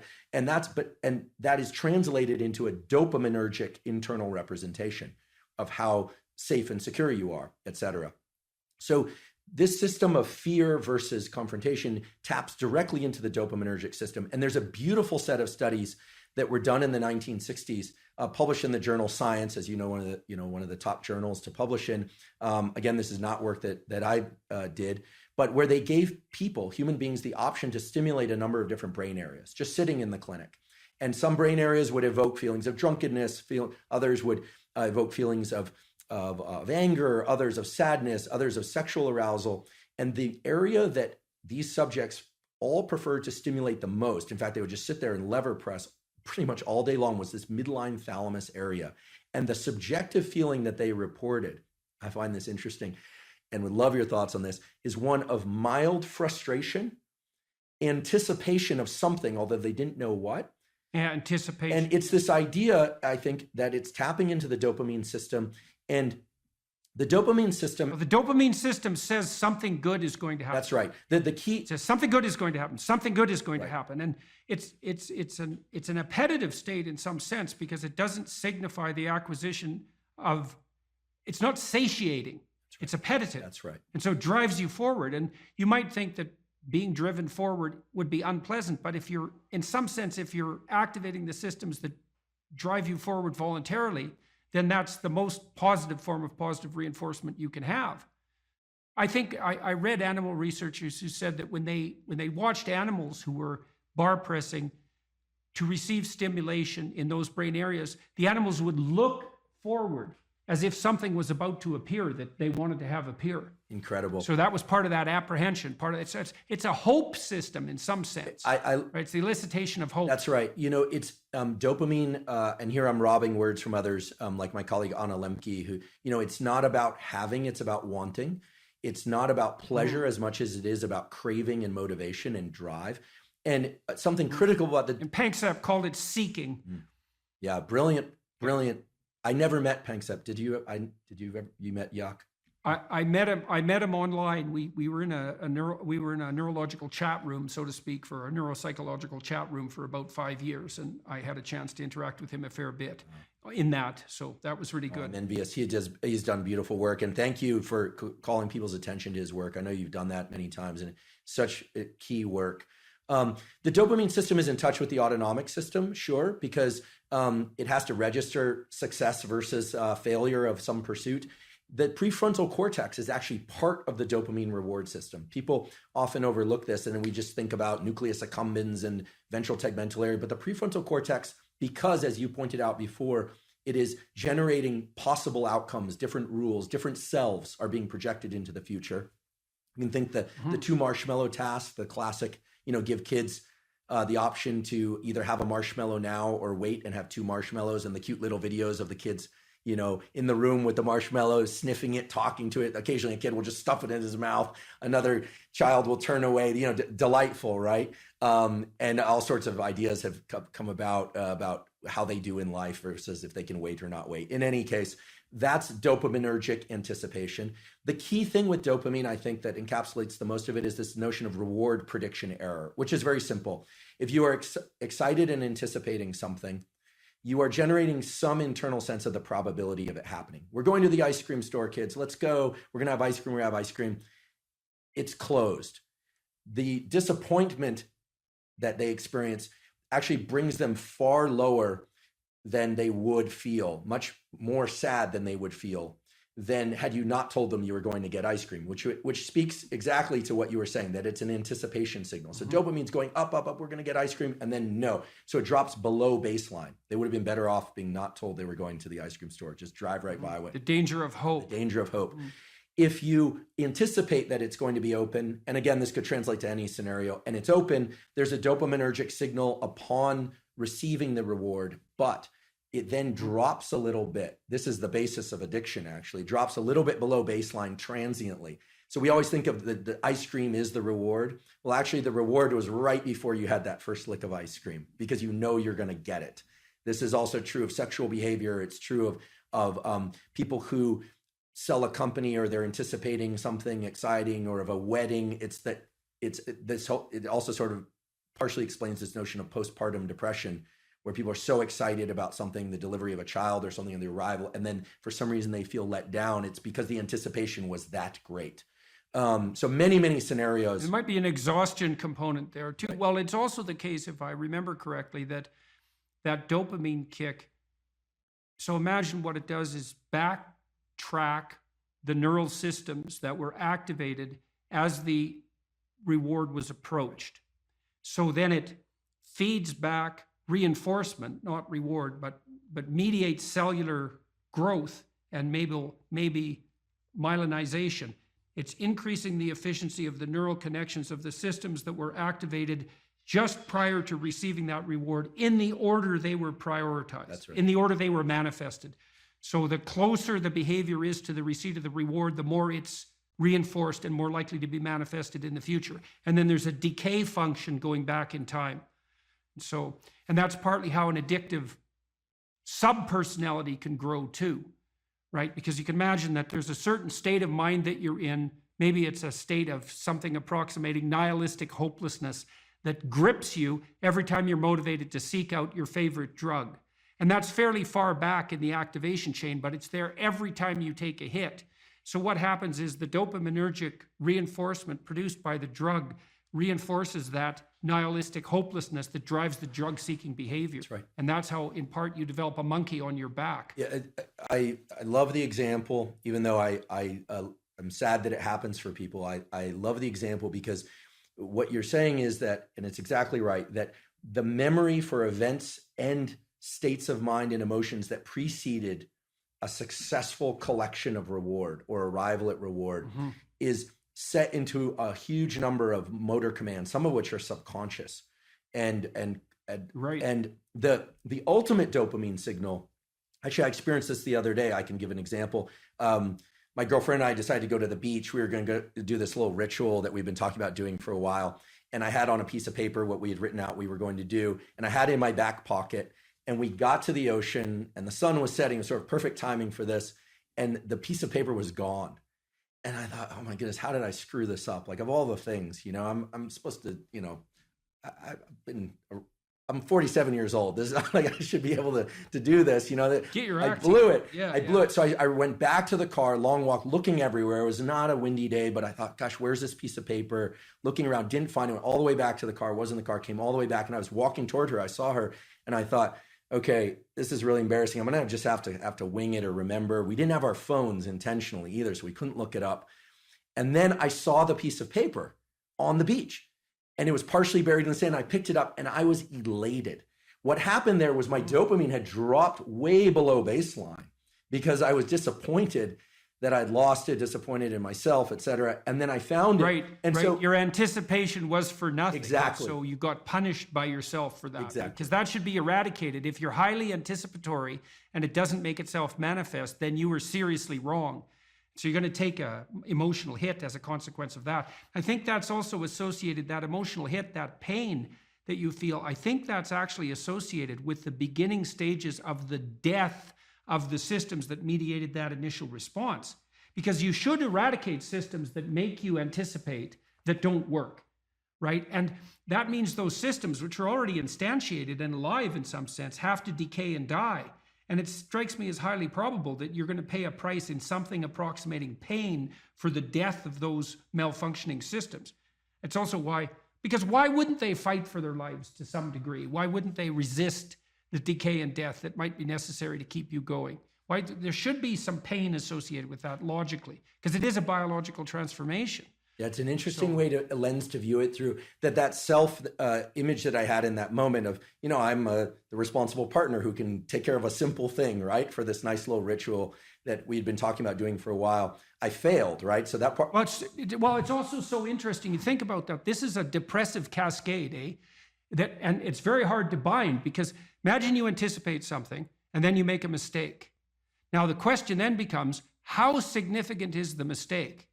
And one view of your error would be, well, the paper blew out of my pocket and that could happen to anybody.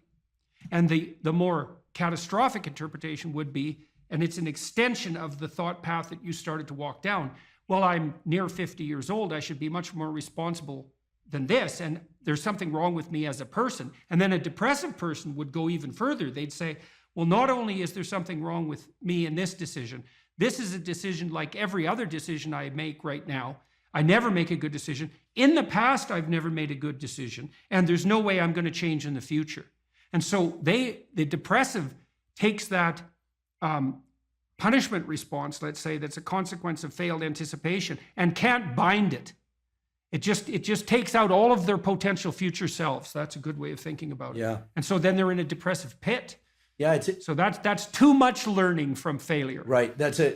I'm really I'm grateful for your insight on this, because indeed, if I'm honest, my thought train went to the point of, I didn't think, I'm a total failure because I lost this piece of paper. I thought to myself, well, if it were a priority, I would have ensured I wouldn't have lost it. Right. She'll interpret it as not being a priority. Like, where are my priorities? Am I overspent? Like what's going on? You start to sift into the full set of questions. And then, of course, finding the paper resurrects the sense of self. It was, I think it was in that movie, Pulp Fiction. Yeah, well, that binding problem is really tricky, because so there's some good rules of thumb for that, which is one of the rules of thumb for that that's extremely useful, that's socially instantiated, is innocent until proven guilty. Right, so you might say when those thoughts come up, because they're adversarial and accusatory thoughts, you might say, well, that is part of the realm of possibility, but I shouldn't. When your child does something wrong that's minor, you don't say you're a rotten kid, right? You bind it. You say, look, kid, here's a bunch of things you're doing right. But in this particular example, specific situation, here's the minimal thing you did incorrectly and how to alter it. And it's a really good habit of mind. It's like to address towards yourself as well as to other people, which is to say, well, what's the minimum crime that I'm responsible for in this moment? And that's part of this miracle of the presumption of innocence, and especially without proof. A lot of what I did in my clinical practice to people who had a depressive temperament was help them make a case for themselves. It's like, well, maybe you're as bad as you think you might be, but maybe not. Let's take the contrary argument. Let's make you as innocent as you can be in this situation, and only narrow the repair to the absolute minimum that needs to be manifested. There's this idea that philosophers have developed in the last 50 years called performative contradiction. It's like a lie. Normally, you think of a lie as you lie when you say something that you know not to be true. And there's different forms of lies. There's sins of commission, lies of commission, where you literally say something and you know it not to be true. And then there are lies of omission, where you have something to say and you don't. And classically, people have regarded sins of commission more seriously than sins of omission. But sins of omission, they're not nothing. And I've read studies that purport to demonstrate that if you ask people when they're older, what they regret most in their life, it isn't the mistakes they've made, it's the opportunities that presented themselves to them that they never took, right? That's a sin of omission. I think it's an open question. Maybe your life would be long enough, even though it's short, maybe your life would be long enough if you took advantage of everything that came your way. Maybe you'd exhaust yourself in the pursuit of that opportunity so that you could be content with the finitude of your mortal existence. If you didn't avoid and hide things in the fog, let's say, that's rule number 3. Do not hide unwanted things in the fog. Your own future, all that opportunity. Do not do what you hate. You go to work and you hate it, right? You're forced to do things that you don't want to do, that grate against, not your lack of discipline, right? We have to get that straight, not your immaturity. You have to, if you're resentful, you got to ask yourself, are you just immature or are you being tyrannized? No, those are the questions. And the probability that you're immature is very high if you're resentful, but it's also, it's the case for everyone, right? It's like, have you fully grown up? It's highly improbable. And well, you know people, you know what they're like, you know yourself, that you're still 13 in some ways. And I could see this in my clinical clients often. It was so interesting watching them talk, because especially if they had been hurt at some point in their life, they would literally, I could see them transform right before my eyes. I saw one woman once who talked to me about a very traumatic experience she had. Her mother put her in a grocery cart, and it was on a hill. And she rolled down the hill in the bloody grocery cart, and it spilled her out. And she ended up in the hospital and under the care of a pretty damn psychopathic nurse. And it really tilted her towards paranoia for the rest of her life, right? She was so shocked, first of all, that she got hurt, and second of all, that when she went for help, she encountered someone malevolent who actually, what would you say, fed on her pain. She never recovered from that. And then when she was telling me the story, she was like a 55-year-old woman. She was 5. Like everything about her just shifted, like her tone of voice, the set of her face, the voice she used. You could just see that part of her had come to one crash and halt in the out-of-control shopping cart that hit the pavement hard when she was 5 years old. And this hate.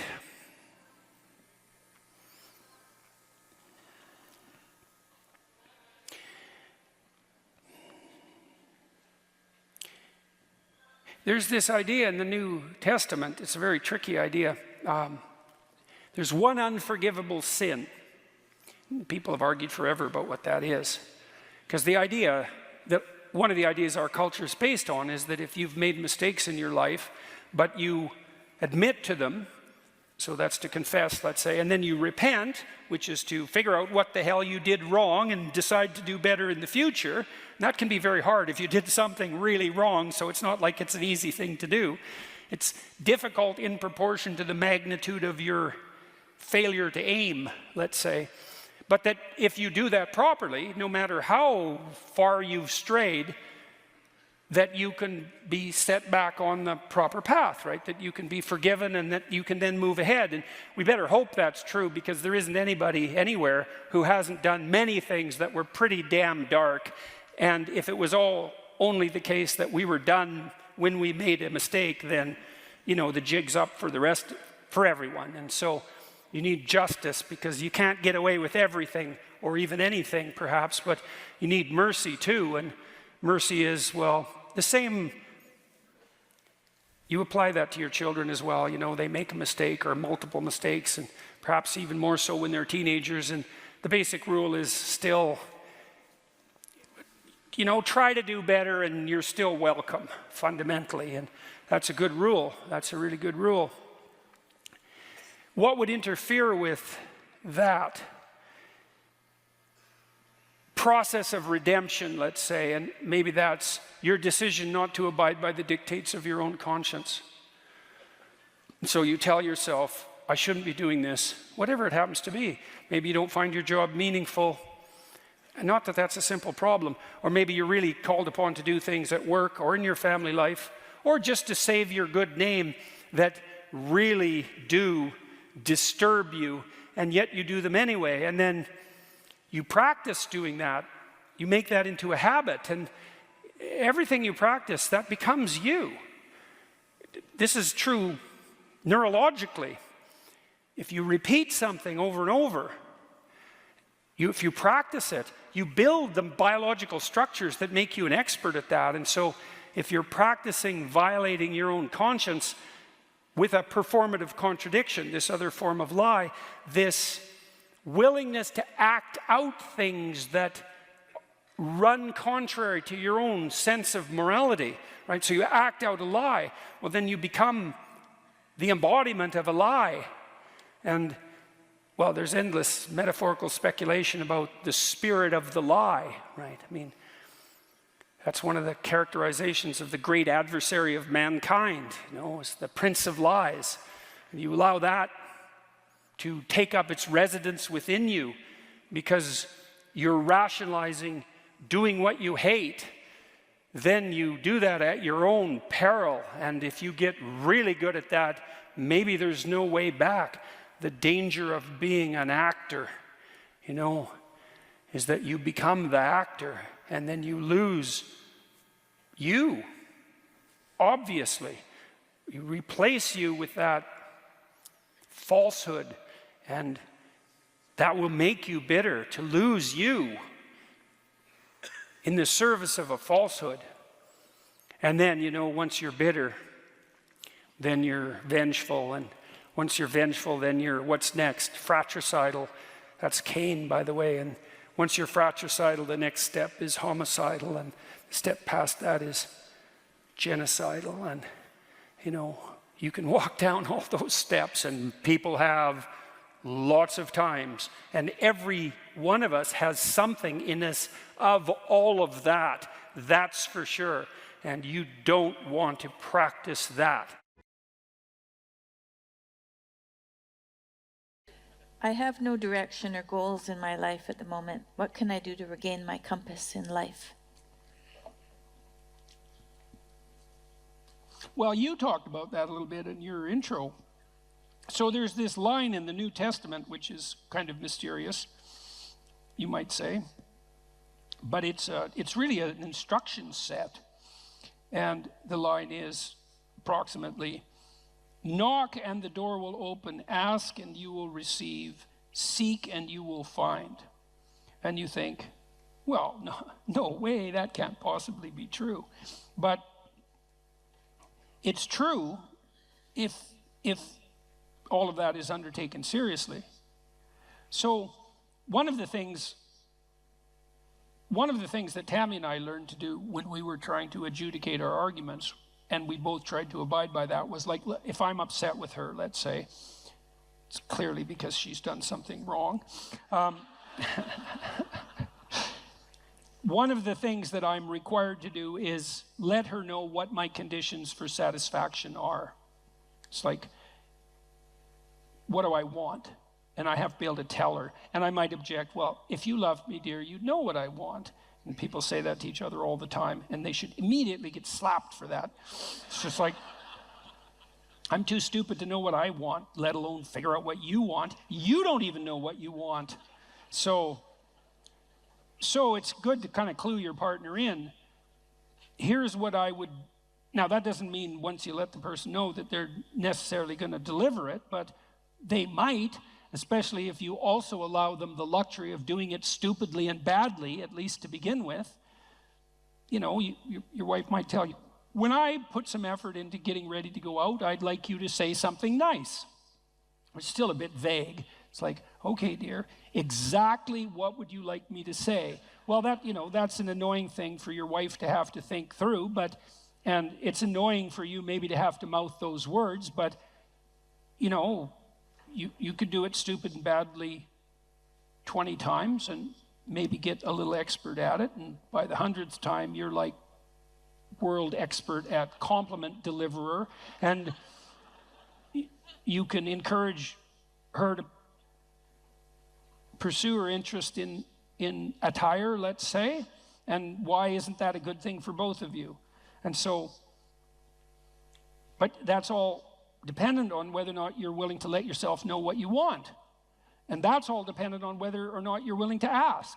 And so one of the things you can ask yourself, and this is very useful, is what would your life have to look like in order for it to justify itself to you? And so why would I put it that way? Well, your life is hard. It's full of suffering. It's full of malevolence, for that matter. It's full of malevolent suffering. That's coming for sure. And that's a heavy burden to bear.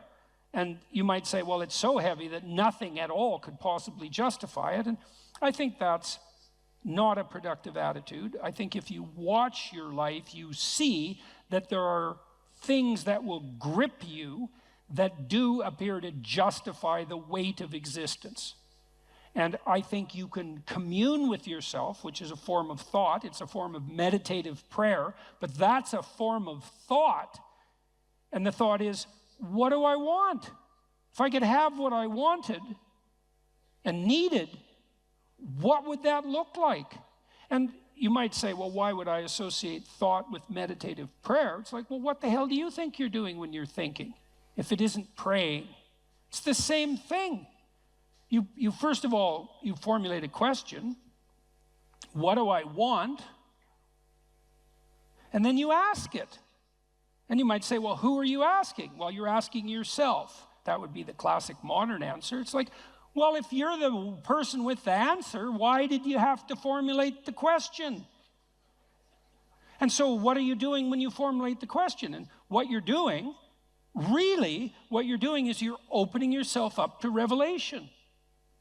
And you might say, revelation from what? And that's a good question, no doubt about it. But in some sense, it's a revelation from the ground of being itself. You ask yourself a question. If I could have what I needed and wanted, what would that look like? You'll get a dream. You'll get a vision. And it comes to you. That's the most accurate way of describing it. It makes itself manifest in the theater of your imagination.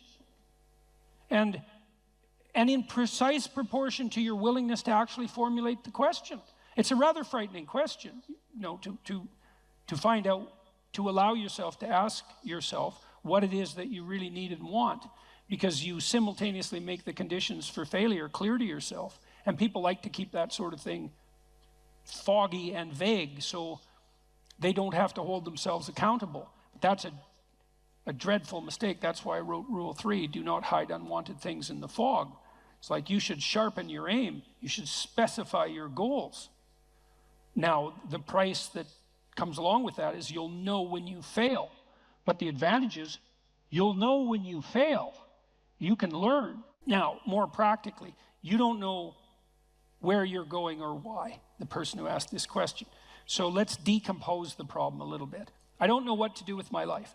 Well, that's a pretty vague problem, because your life that's a big, complex, multidimensional thing, and the probability that you're going to be able to formulate an answer to the question, what's the meaning of my life, is pretty much zero.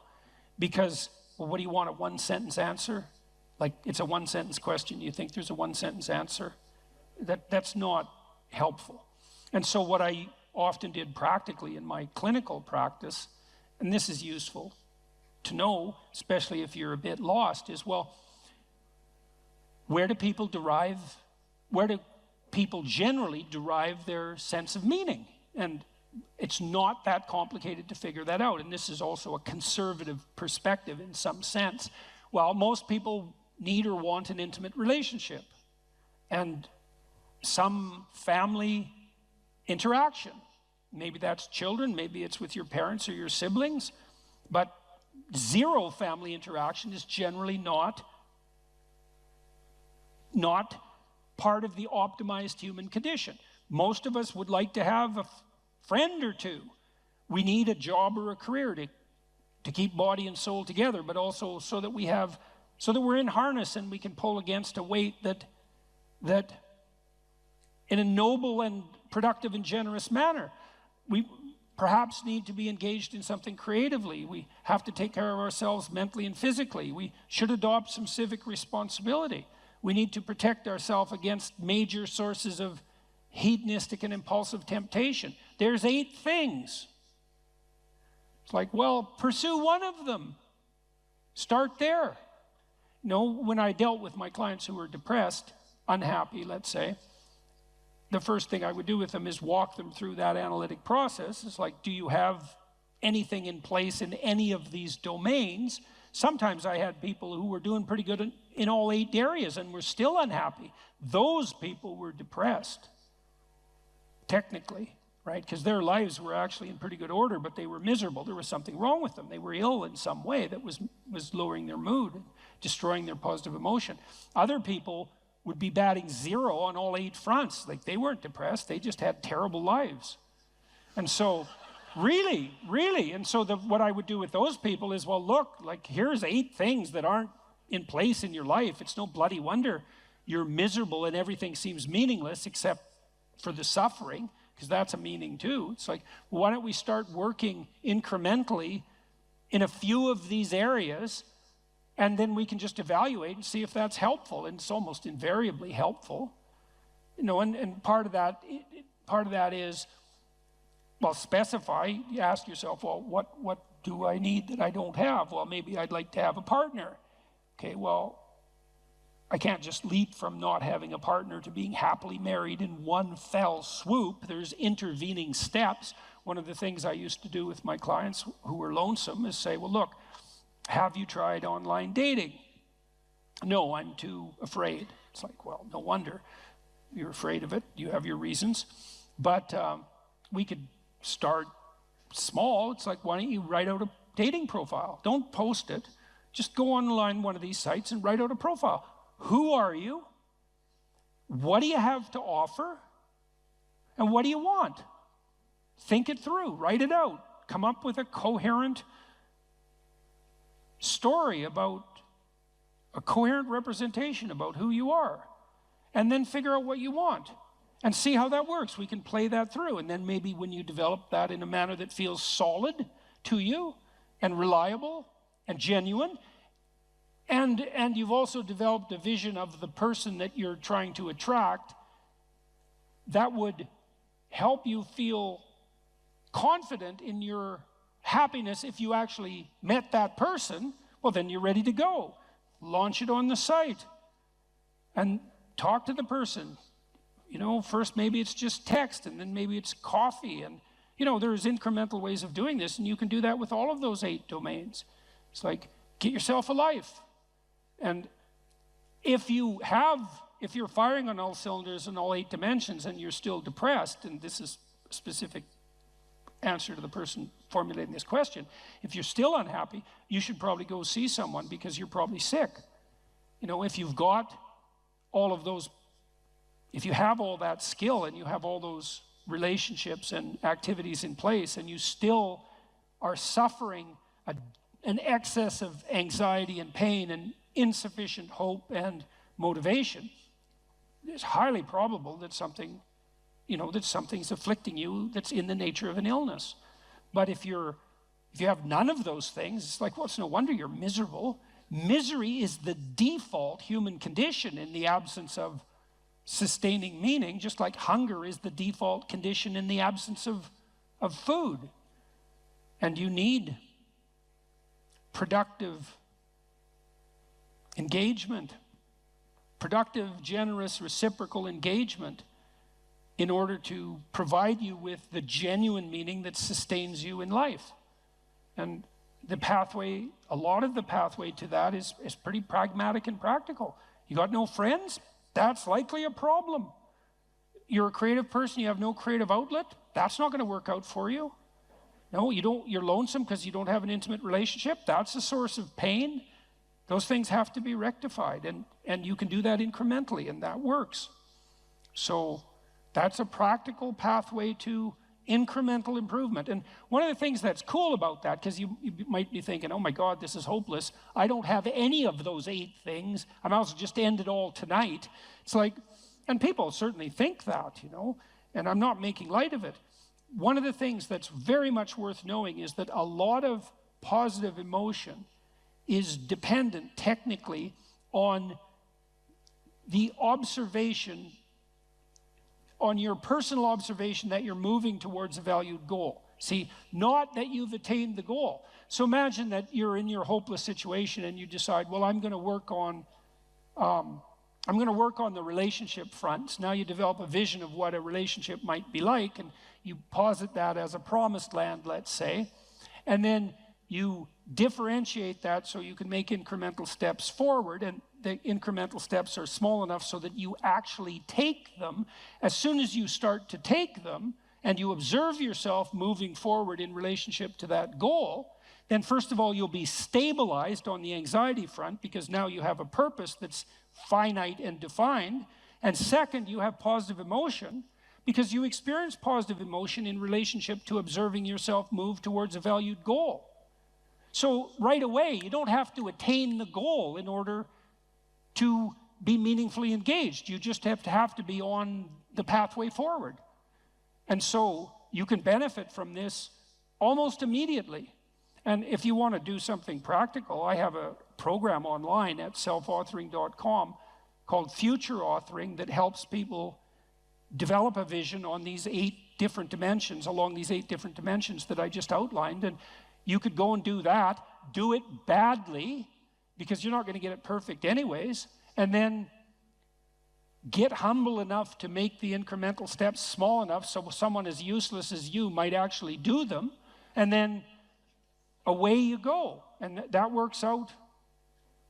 We used this program, for example, we had students in 3 universities, but I'll talk about one, vocational college in Canada.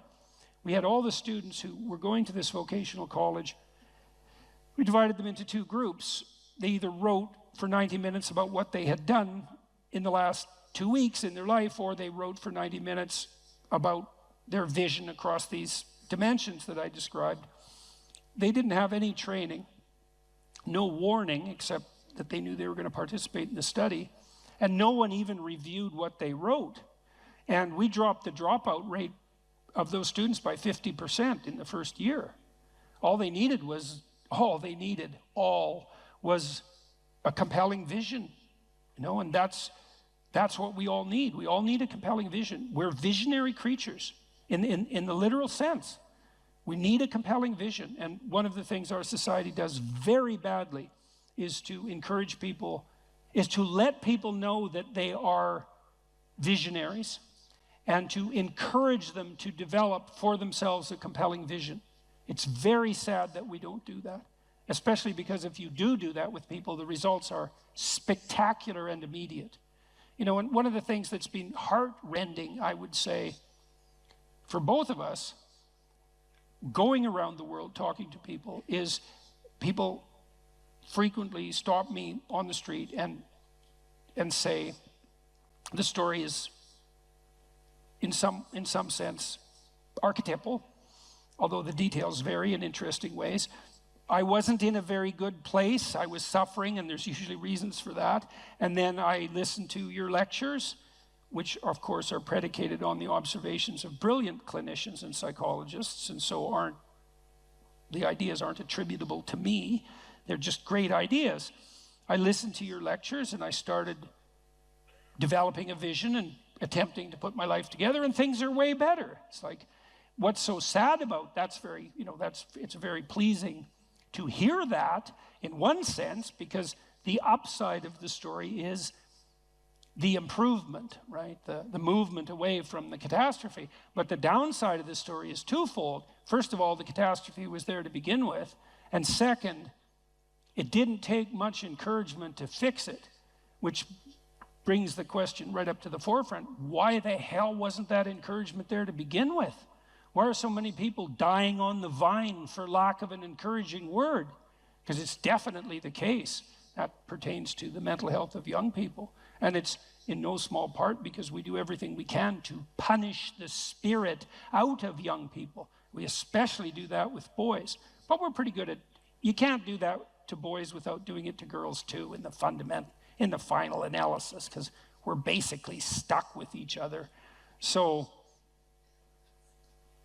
develop a compelling vision, and one that you're the one who judges whether or not it's compelling. You want to formulate a vision such that you apprehend the vision, you think, oh my God, if I could have that, life would be worth living.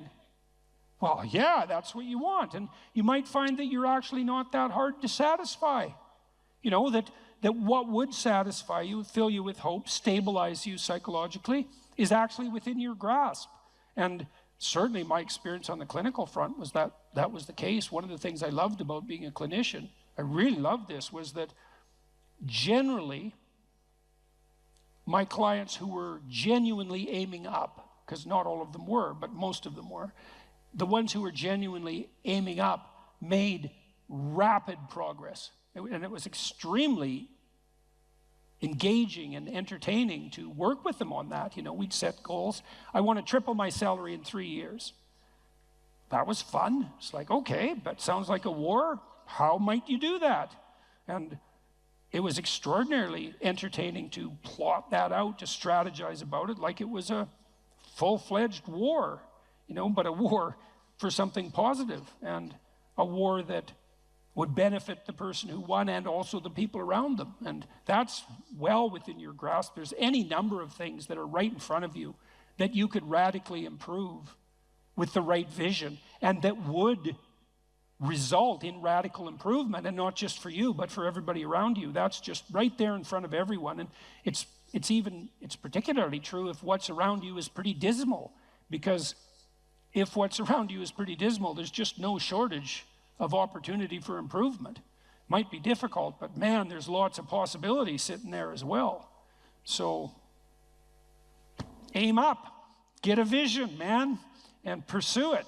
And the more of us that do that, the better things are going to be. And it would be better if they were better than if they were worse. And we're certainly trying to sort that out on the cultural front at the moment.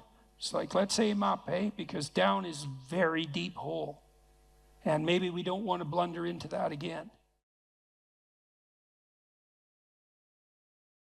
If you're suffering, you are obligated, in a sense, to hold on to whatever rope someone throws you. Life can be meaningful enough to justify its suffering. You can tyrannize yourself into doing things, but I wouldn't recommend it. What I would recommend instead is that you ask yourself what you're willing to do. It's a really effective technique. It's like a meditative technique. That's when life is worthwhile.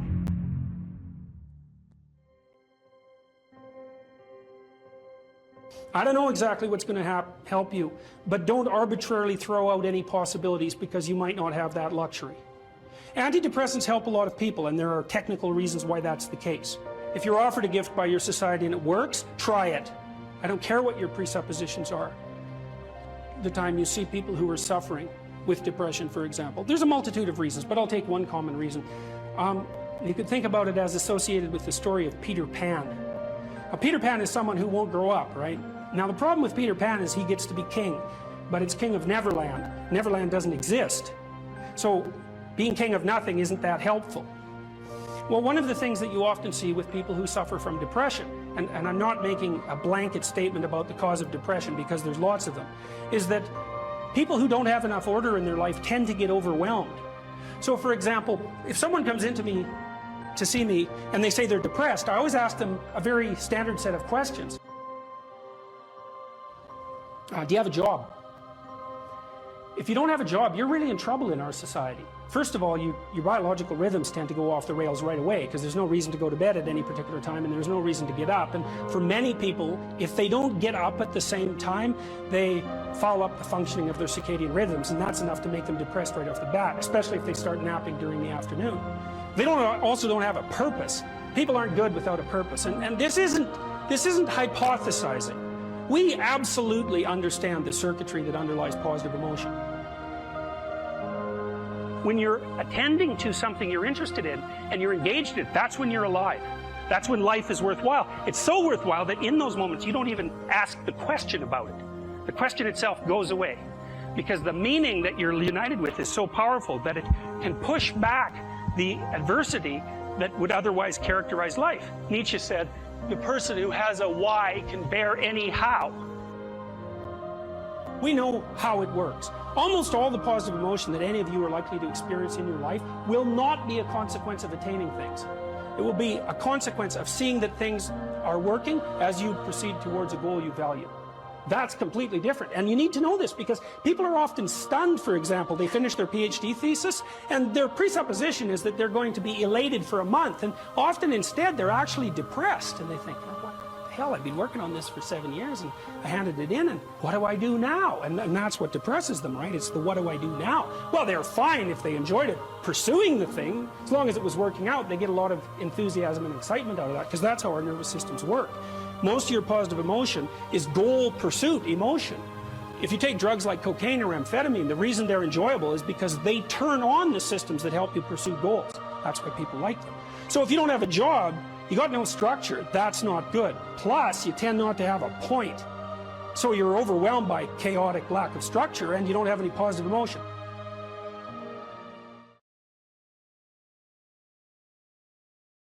So I was talking to a client the other day. It was so interesting. This person said something. He had been talking to his mother, and he just made a casual comment. He said he was talking to his mother, who was in a state of grief for good reasons that were independent of this particular person, who said, and I hate her. And I thought, oh, that's interesting. Like, where did that come from? And so I made a comment on that. That's a Freudian slip, right? Because there was, the conversation was flowing, and then this little emotion tagged utterance came forward. And whenever an emotion tagged utterance of that sort comes forward, you know it's associated with a whole rat's nest of underlying pain and anxiety and what would you call it, disappointment and frustration that hasn't been properly rectified. So it's like a marker. And you know this when you're talking to people. They say something and you think, oh, you know, like, wow, too much information. That's one way of thinking about it. It's like, just what are you up to? And then if you have any sense, you just forget that even happened and you continue. But that's like the snout of a dragon peeking out from a cave. And you might say, well, it's just a snout, man. But it's not, because dragon snouts tend to be attached to the whole damn dragon. And so this is also something to know about relationships, because when you're in a relationship with someone, they'll do that now and then. They'll, you know, utter something and you think, haha, it's like, there's a bump in the road. Well, we're going to look underneath that at our peril. But if you do go down there and you look at it, then the whole thing comes, you can start to disentangle the web of memories and experiences that are all tangled together as a consequence of their emotional identity. Because I could say, well, everything that makes you anxious or everything that makes you upset is the same as every other thing that's ever made you upset. And then there's an even different subset of that, which is all those things that have made you upset that you've never dealt with. They're all laying down there at the bottom of your nasty little soul, waiting to pop themselves up in some random utterance, right? And so then you go in there at your peril, because if you're the person who pokes around in that, then you're going to get blasted with all of that stuff. It's going to come out like almost uncontrollably. Then you can sort it out. And so what you find is, if you ask a person a question like that and then you let them free associate, which is just talk about it, they'll do a wandering around, like that maze that I told you about. They'll do a wandering around of that entire territory. And sometimes just having them wander around in it can help them straighten it out. But you might find out that something happened to them 15 years ago that left them with a terrible sense of guilt or dismay or frustration. And then when they interact with their parent in a certain way, the parent knows exactly how to tap that, and then that all comes up, and that's what produces that little utterance. And so that's the material of the world manifesting itself. That's what matters manifesting itself. And it almost always manifests itself as an object, something that objects. We're having a conversation. It's going quite well, no problem. There's a bump in it. There's an emotional disjunct, right? Now we're no longer in the same place at the same time. We're no longer playing the same game. So then I might say, okay, well, let's open that up and see what's behind it. Well, and the question is, what's behind the game you're playing? And the answer to that is all the world that you're ignoring, always. So when imagine that, think about it this way. You're trying to do well in a class and you get a bad grade. Okay, so you're in this little frame, you want to get a good grade, that isn't happening, you got a bad grade. Okay, what is it that's manifesting itself as the bad grade? Well, you could say, well, it's a C minus on a piece of paper. It's like, well, that's, really? No. That's the objective manifestation. You got a piece of paper with a C minus. The value-free proposition is that you've been delivered a piece of paper with a curve on it and a little, negative sign. Well, you think, well, that's what that is. Well, it's as dopey as thinking, well, here you got your failing grade, you go into the lab and you weigh it on a scale, and then you burn it and see what it was made of. It's like, well, why did I get so upset about that? It's just paper. It's like, no, that's not just paper. It's an entity that exists in a web of connections. The fact that it's signified by paper is almost completely irrelevant. What is it? The answer is, you don't know. And that's why when you pick it up, you get this paralyzed sinking feeling, because your limbic system is a lot smarter than your perceptual systems. And your perceptual systems say, well, that's a piece of paper, and your limbic system says, nah, for sure, dragon. Right. And so then you're sweating, and then maybe you put it away and you go play video games because, better the hypothetical dragon than the real dragon. And so instead you pull out the piece of paper maybe and you think, okay, why did I get this C minus? Well, that's a hell of a question, isn't it? It's like, maybe you're stupid. Well, that could be, or at least stupid compared to who you think you are. Like that's the real horror that's lurking there, right? It's like, oh, I thought I was kind of smart. That's a proposition of the highest order. I thought I was kind of smart. It's like, yeah, well, what about this C minus? It's like, well, that goddamn professor, right? That's the first thing. I've been attacked by a predator. That's the first response, right? So it's a nonsensical message. It's just delivered by someone evil and predatory. Well, that's, possible, but I wouldn't go there. I wouldn't go there first necessarily. So, but then say you don't go there. Okay, well, so what is this exactly? Do you not know what you thought you knew? Are you not who you think you are? Do you not work hard enough? Are your values not organized properly? Do you misuse your time? Are you in the wrong field? Is the way you're construing your life completely inappropriate? Are you acting out what your parents wanted you to do and you're pissed off about it, so you're only running at 40% to spite them, despite the fact that they're paying $25,000 a year for your education? Because that's a fun game. Yeah, I'll go do what you want me to do, but I'll fail. But not completely, because then that wouldn't cost you very much. I'll just fail a little bit so that you have to spend all that money forcing me to do what I don't want to do, but you'll never get to escape from it. And then every time we interact, I'll stab you in various ways that you don't quite understand, just to show you how irritated I am that I happen to be acting out the destiny that you've put forward for me. So maybe that's part of the dragon, right? And then that pulls in the whole parent thing. And these are bottomless pits often. When you're in the world and something objects to you, something that matters objects to you, then in the entire unrealized world is in that thing that objects. It's all tangled up inside it. That's why it's the great dragon of chaos. It's everything that's outside of your conceptual structure. And what is that? It's everything that lurks outside of your walled city.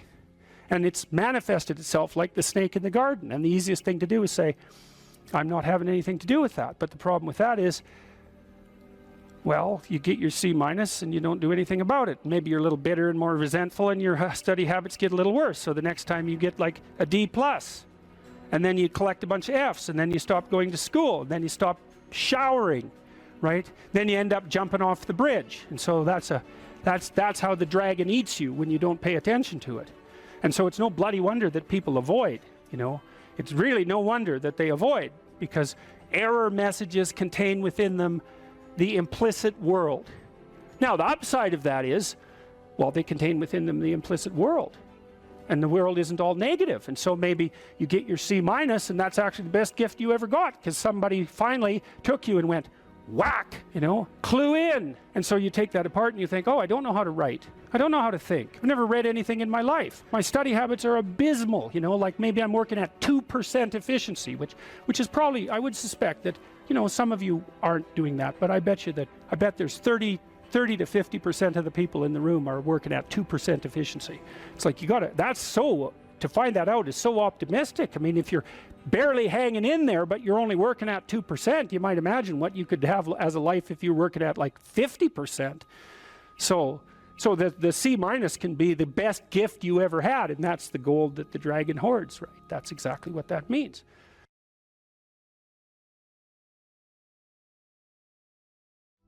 You say you are morally obligated to do remarkable things. Mm-hmm. Why? Well, I think partly because life is so difficult and challenging that unless you give it everything you have, the chances are very high that it will embitter you, and then you'll be a force for darkness and not good. And so, you know, the fact that life is short and can be brutal can terrify you into hiding and avoiding. You can flip that on its head and understand that since you're all in anyways, you might as well take the risks that are adventurous. There isn't anything more adventurous than the truth. So why is that a moral obligation? Well, if you hide and you don't let what's inside of you out, and you don't bring into the world what you could bring, and you become cynical and bitter, you will start doing very dark things. Not only will you not add to the world what you could add, but you'll start being jealous of people who are competent and doing well and work to destroy them. So that's the pathway to hell, really. We need to separate out the distinction between fantasy and delusion. You do have a fantasy about the future. So you have to provisionally map the future. That's what a plan is. That doesn't make it a delusion. Like, it becomes a delusion when the map bears no relationship to the underlying territory. So if you have a strategy for the future, you know, maybe let's say that your strategy for the future is that you have 5 million YouTube subscribers in 3 years. Well, you have no evidence of the strict sort that that's how it's going to be, because anything could happen between now and 3 years from now, let's say. But there's no reason to call that a delusion. It's one hypothetically possible path of potential, and then you can make the sacrifices necessary to bring that about. So even though it's a fantasy because it maps something that isn't there, it's not a delusion. It's a delusion when you're ignoring elements of your own experience that would inform your fantasy more effectively. You're ignoring them so that you can live in a positive representation of the future without having to pay the appropriate price for it. The ultimate ideal is also the ultimate judge, because the ultimate ideal is something against which you fall far short. And that might be so painful that you can barely stand it. But then what you do is two things, I suppose, is you lower the ideal and you raise your estimation of your potential. And what do I mean by lower the ideal? Well, if you're comparing yourself to someone or even to a future self, and the gap is so painful that it paralyzes you, then you've created a dragon that you don't have the tools to master. And so what you have to do is you have to scale the dragon down to size. And you want to scale the dragon down to size until it's a size that you are willing to move toward, however small that is. Now, you know, if you're here and your ideal is here and that gap is unbearable, then you reduce the gap and you reduce the gap. And you're going to have to do that anyways, because you're not going to move from where you are to perfect in one fell swoop, right? There's going to be incremental steps. So you have to fill in that hierarchy of progression with a high enough resolution representation so that you can start to move forward. There's another gospel comment that's very interesting. It's called the Matthew principle. And the Matthew principle is, to those who have everything, more will be given, and from those who have nothing, everything will be taken. Now, it's brutal because it implies that reality works like this. When you're moving up, you go like this, right? And that's pretty nice. That's a lot better than this. But when you're going down, you go like that, right? It's like downhill, cliff. Okay, so you want to avoid the downhill path. Well, if the uphill path is like this, which is like exponential, let's say, or geometric, then what that means is that it doesn't matter how big the first steps you take uphill are, even if they're trivial, even if they're shameful in their size, because you're so useless. if you're disciplined in that, you'll speed up extraordinarily rapidly. And so that's the good news, you might say, is that you can take very small steps, even ones that might be shameful in their size, and you have to admit that to yourself. But once you get the ball rolling, it doesn't roll in a linear fashion, it rolls in a geometric fashion. And this is a really good thing to know, because it can take the sting out of the realization of your own stupidity. It's like, yeah, you know, everybody has their weak sides, let's say, things they're embarrassed about. When I first started going to the gym, I was like 23, and I think I weighed 135 pounds, and I was 6'1", very, very thin, 27-inch waist, something like that. And I smoked like mad, and I drank too much. Like, I wasn't in good shape. The first attempts forward I took in the gym, I went to this swimsuit class. Jesus, it was me and this like really fat guy, young guy, probably not in any worse shape than me, and like 7 old women over 70, and they could outswim me. Like, it was pretty damn humiliating. And so I did a semester of that and got myself in somewhat better shape. And then I started to go to the gym to work out, to lift weights. And that was also rough because, you know, I'd be underneath the bloody bench press trying to lift 75 pounds off the rests. And, you know, some muscle-headed bastard would come over and tell me how to do it. And it's like, yeah, thank you. But you know, it's embarrassing, and lots of times people won't do things like go to the gym because they're so embarrassed about how they look or what sort of shape they're in. And it's a pain to start at the bottom, but you start at the bottom where you're weak. And if you want to rectify what's weak, you have to accept the fact that you're at the bottom and that the first steps are going to be painful. You know, it took me about 3 years, but I stopped smoking, and then I stopped drinking, and I gained 40 pounds of muscle in like 3.5 years, something like that. I basically had to stop doing that because I had to eat like 6 times a day. It was crazy. But I got a lot more physically confident and a lot more coordinated. But the point of all this is, if you're going to rectify your weaknesses, you have to admit your insufficiency to your own shame. Now, if the gap between you and your ideal is so great that it paralyzes you, you shrink that. Things will beckon to you and call to you, and you'll have intuitions about which pathway to take.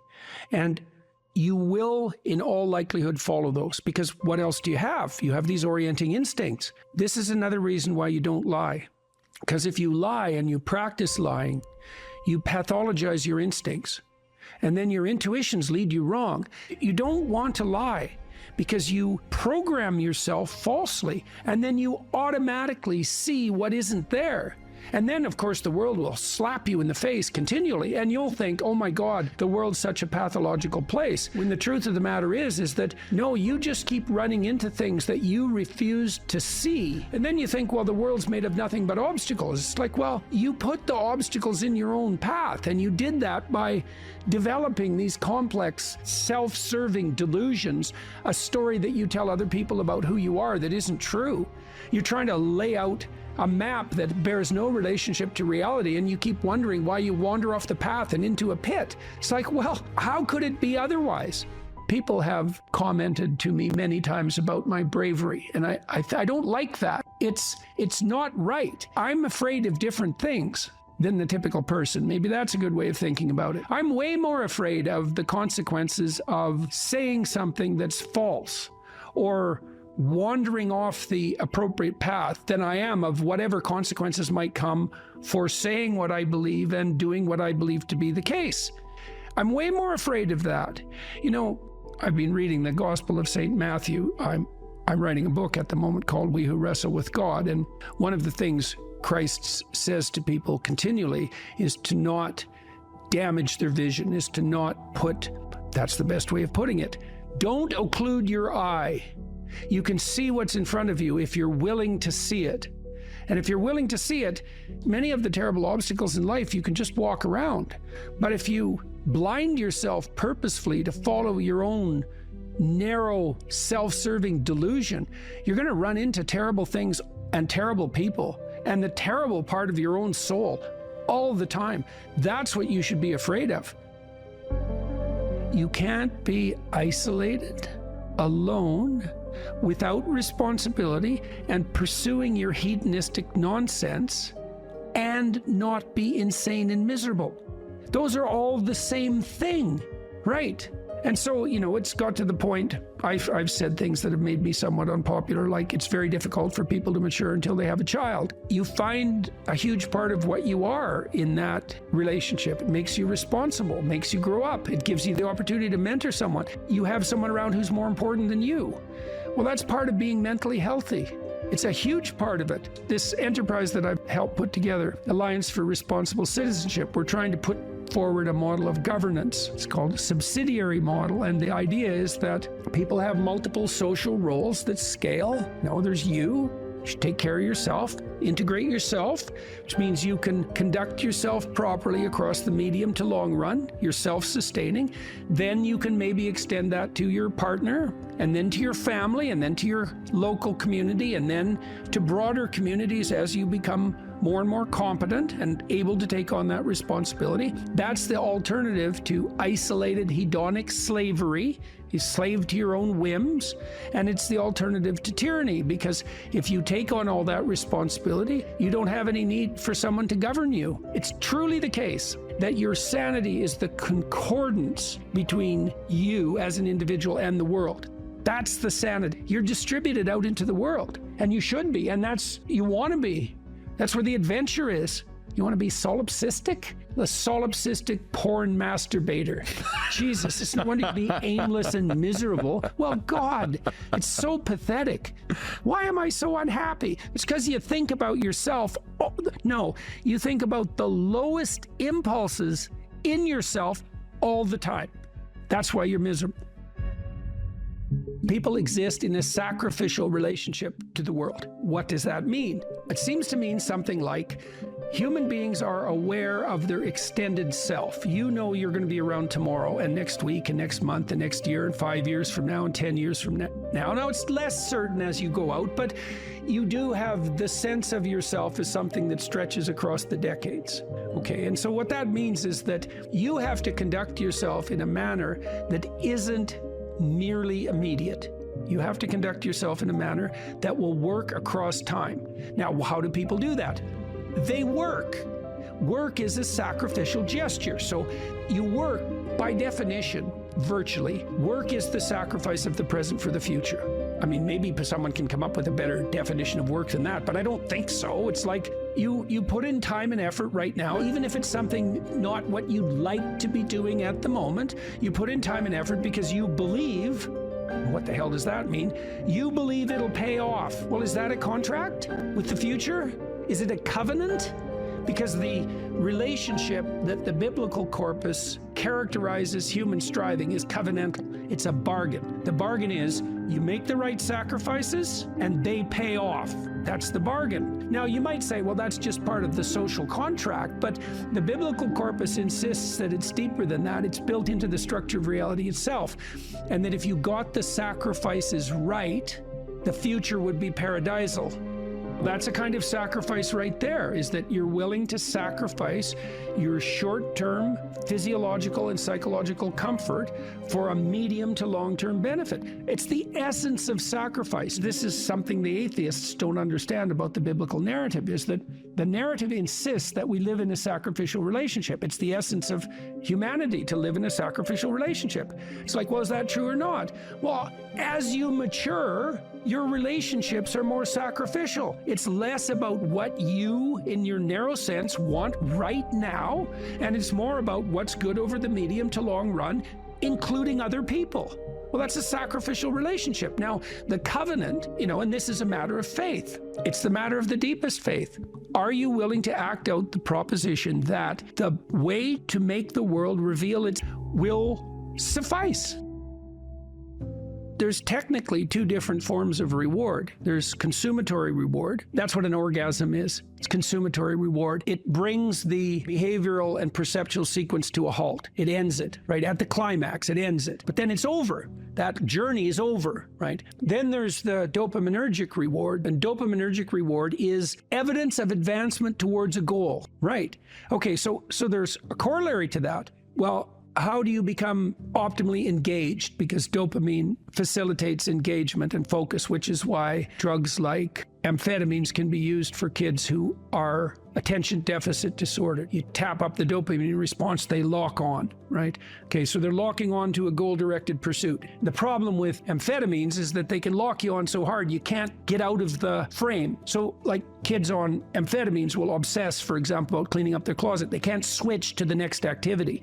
Okay, dopaminergic reward is reward that's accrued in relationship to a goal. Okay, so what's an implication of that? Well, pursue the highest possible goal. Well, why? Because the kick from advancement is higher. Now, you have to balance that. It can't be, you have to advance, right? Because imagine the reward's got two components. Number one is you're moving towards something valuable. Okay, so you want it to be as valuable as possible. Okay, but you have to be moving. You need something extremely valuable that you can move towards.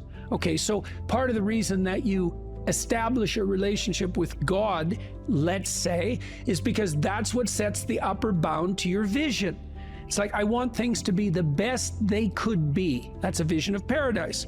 Well, that has to be fractionated into, your proximal decisions, but lurking behind that should be this continual movement towards, what would you say, a heaven that recedes as you approach it. That's the proper vision of heaven. A heaven is a place that's perfect and getting better, both at the same time. That's what music shows you, because a great piece of music is perfect, but it's just getting better as it unfolds. And you need that. This is part of the problem with a static utopian vision, something Dostoevsky criticized. If you gave people nothing but consummatory reward, he famously says, so that they can do nothing but sit in tubs of hot water, eat cake, and busy themselves with the continuation of the species, human beings would break that all to hell in a moment just so they have something interesting to do. If you run yourself through a disciplinary process, so you accomplish something, maybe you don't attain the goal you were aiming at, but you accrue a new way of looking at the world and a set of skills. Well, if you just keep doing that, you have multiple ways of looking at the world and more skill. Well, that's your storehouse of treasure. As you walk through life in your normal mode, things will call to you. And if you pursue them, they will take you deep. It doesn't really matter what it is that call. What matters is that you pursue it, and you pursue it to the depths. And as you pursue it to the depths, you will become transformed. And if you do that without reservation, that will turn you into the person who frees the slaves and opposes the tyrants. And that is how it works. That's the call. And that can happen in any direction, virtually any direction. You just have to pursue it with sufficient faith.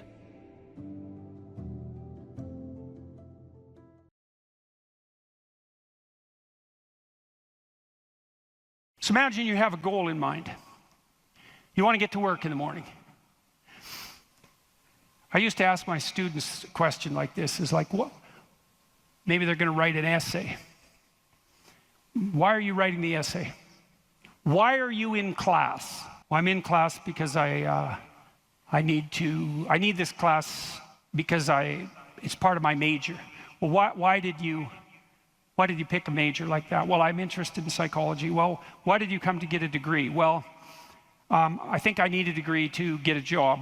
Well, why do you need a job? Well, I need a job to keep body and soul together, and maybe to be productive, and maybe to, establish a name for myself. And why do you want to do that? Well, because, it's part and parcel of living properly. And why do you want to live properly? And well, then, and how would you live if you lived properly? And at that point, people are usually unable to answer.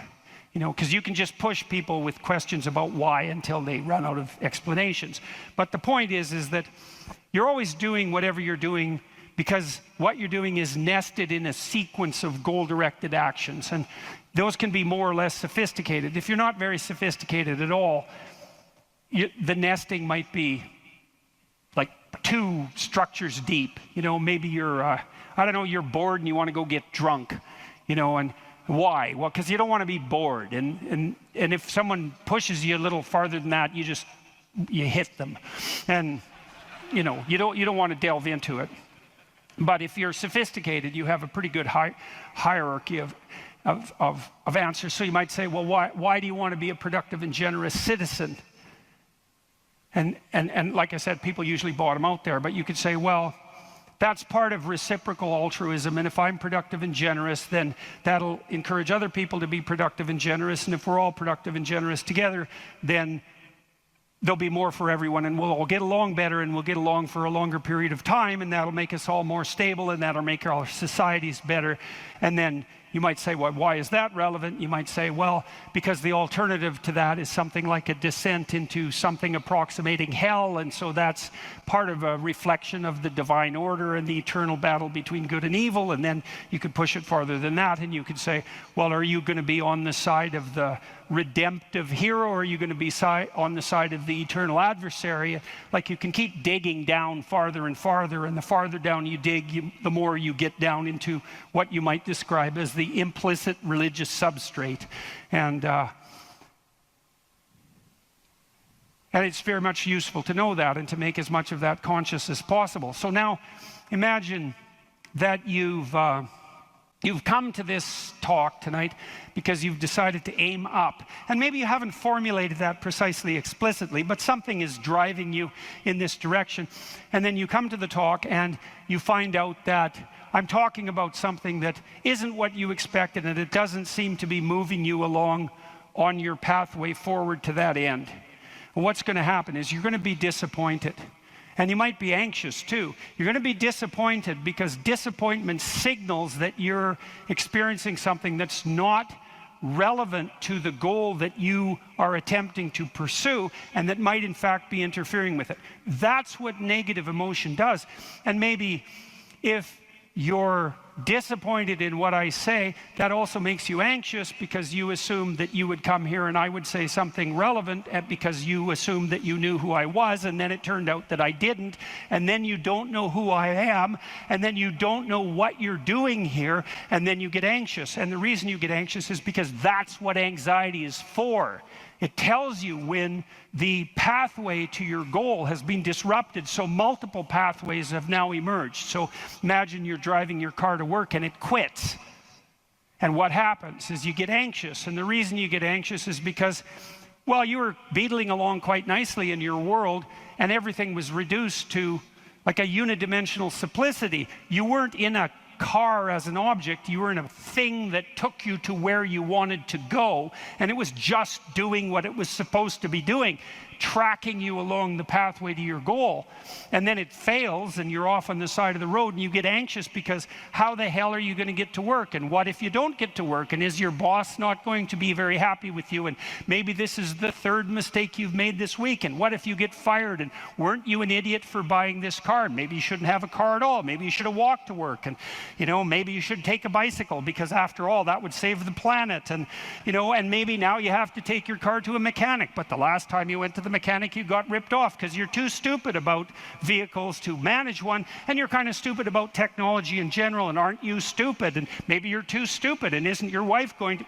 That's anxiety, right? And that's the emergence of a multiplicity of pathways, right? And so what anxiety signifies is the degeneration of an attentional hierarchy into multiplicity. And the reason you get anxious and it feels bad is because now your body can't compute how much energy you have to put out in order to get to your goal.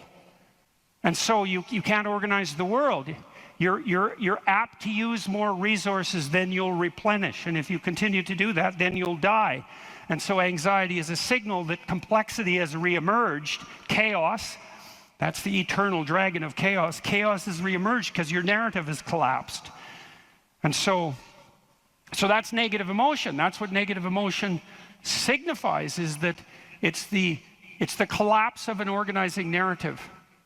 And so that's very interesting to know. So you feel positive. If I walk on the stage and I know I'm supposed to go to the front of the stage, say, and the reason I want to do that is because I know I have to talk to you, and that's and I want to talk to you because I think it's valuable to talk to you, etc. That's nested in a hierarchy of value. And if I see a clear pathway to the front of the stage, then that actually produces positive emotion. And that positive emotion impels me forward, because positive emotion does impel you forward. That's what it's for.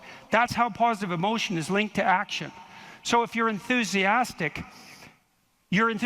because you can see a pathway forward to a valued goal, and that enthusiasm manifests itself. This is true even neurochemically. It manifests itself as positive motivation to move forward. And not only that, if you're moving forward and it's working, your brain tracks the fact that it's working. And then that's linked to dopamine release, by the way, which is what cocaine releases. It's linked to dopamine release. And the other thing your brain is doing, even when you're just walking to where you want to go, if you're successfully walking there, your brain tracks what you're doing. There's circuits that are activated while you're doing it. And if what you're doing results in the result you desired, then the dopamine floods those little neurons that are active and it makes them grow and flourish. And so as you practice something that's working, the circuit that is activated as you're practicing is bathed in dopamine, and that makes it stronger. And that feels good. It's growth. It's part of positive emotion. And so the positive emotion moves you forward, but also encourages you to develop a habit of that practice. And so one of the things I would bloody well say is, don't make a habit of pursuing things that aren't good for you, because you build that into you. That's what happens if you become addicted to something, you know. You build a little monster inside you that's grown, it's there, it's after one goal, despite everything else. Not a good outcome. So now positive emotion also signals the fact that it's also an energy conservation observation. So as I move forward towards my goal, with each step I take, it's going to take less energy to get to the goal. And so that means that the positive emotion signifies, what would you say? It signifies the increasing efficiency of your action as you move towards a goal.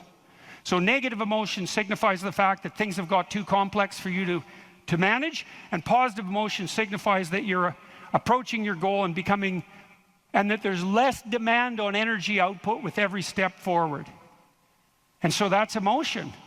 And that's pretty much worth knowing. And then what happens when you're watching a movie is you infer the goal of the protagonist, or the villain for that matter. You infer the goal of the character that's being portrayed on the screen. You adopt that goal as your own. Then you play out the emotions in your own body, which mimics the structure what would you call the character that's being portrayed on the screen, and you live that all out inside you. And that's also how you understand other people, right? You don't listen to someone and then figure out what they're saying and then infer what they're thinking. That isn't how it works. What you do is you listen to someone till you figure out what they're up to. As soon as you figure out what they're up to, you can adopt that frame of reference. As soon as you adopt that frame of reference, you have the same emotions. And that's what makes you united. And so that's so interesting. And so then you think, look, there's 5,000 people in here. If there were 5,000 chimpanzees, you guys would be tearing each other into shreds, because no one would be able to know what anyone else was up to. But because all of you are here paying attention to the same thing in the same way, you have virtually identical emotional states, and that means instantly your behavior is rendered predictable to one another. And there's no difference between that and peace. They're the same thing. And so what that means is that one of the predicates of a civil, productive, and peaceful society is that everyone inhabits the same narrative. And you might say, well, we don't need the same narrative. It's like, yes, we do, because if we inhabit a different narrative, then we're running emotionally in different directions, and we will not understand each other, and we will run into conflict, and that conflict can become deadly at the drop of a hat. And so it's a precondition for a civil society that everyone is united in the same narrative. And then that begs the question, right? What is the narrative insofar as we're unified? And another question, which is, what should the narrative be?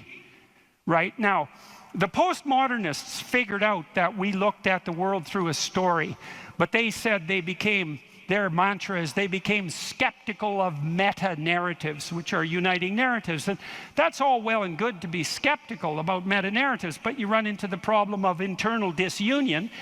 Because if you don't have a uniting narrative, then you're divided against yourself, and you run into the problem of social disunity, because if we're not looking at the same thing for the same reason, then we can't get along. And those are big problems. Now, the way the postmodernists glided over that immense cataclysmic problem was to offer the proposition that the narrative that unites us is just one of power and oppression, right? And that the fundamental motivation that guides, first of all, even your internal organization, your own internal tyranny, you know, you're oppressing your id or your natural self. And then if you establish a relationship with someone like a marriage, well, that's just a manifestation of patriarchal oppression. And if you organize a business relationship, it's a relationship of mutual exploitation. And so far, and so on, all the way up the political hierarchy, all the way back into the past. A more dismal view of human existence couldn't possibly be formulated. And I always think about it as a kind of implicit confession. It's like, so you think the world's all run by power, do you? Okay, I know what game you're playing and attempting to justify, and it's completely bloody preposterous because, first of all, if you tyrannize yourself, you're going to be one miserable creature. Plus, you're going to rebel constantly, as you already know.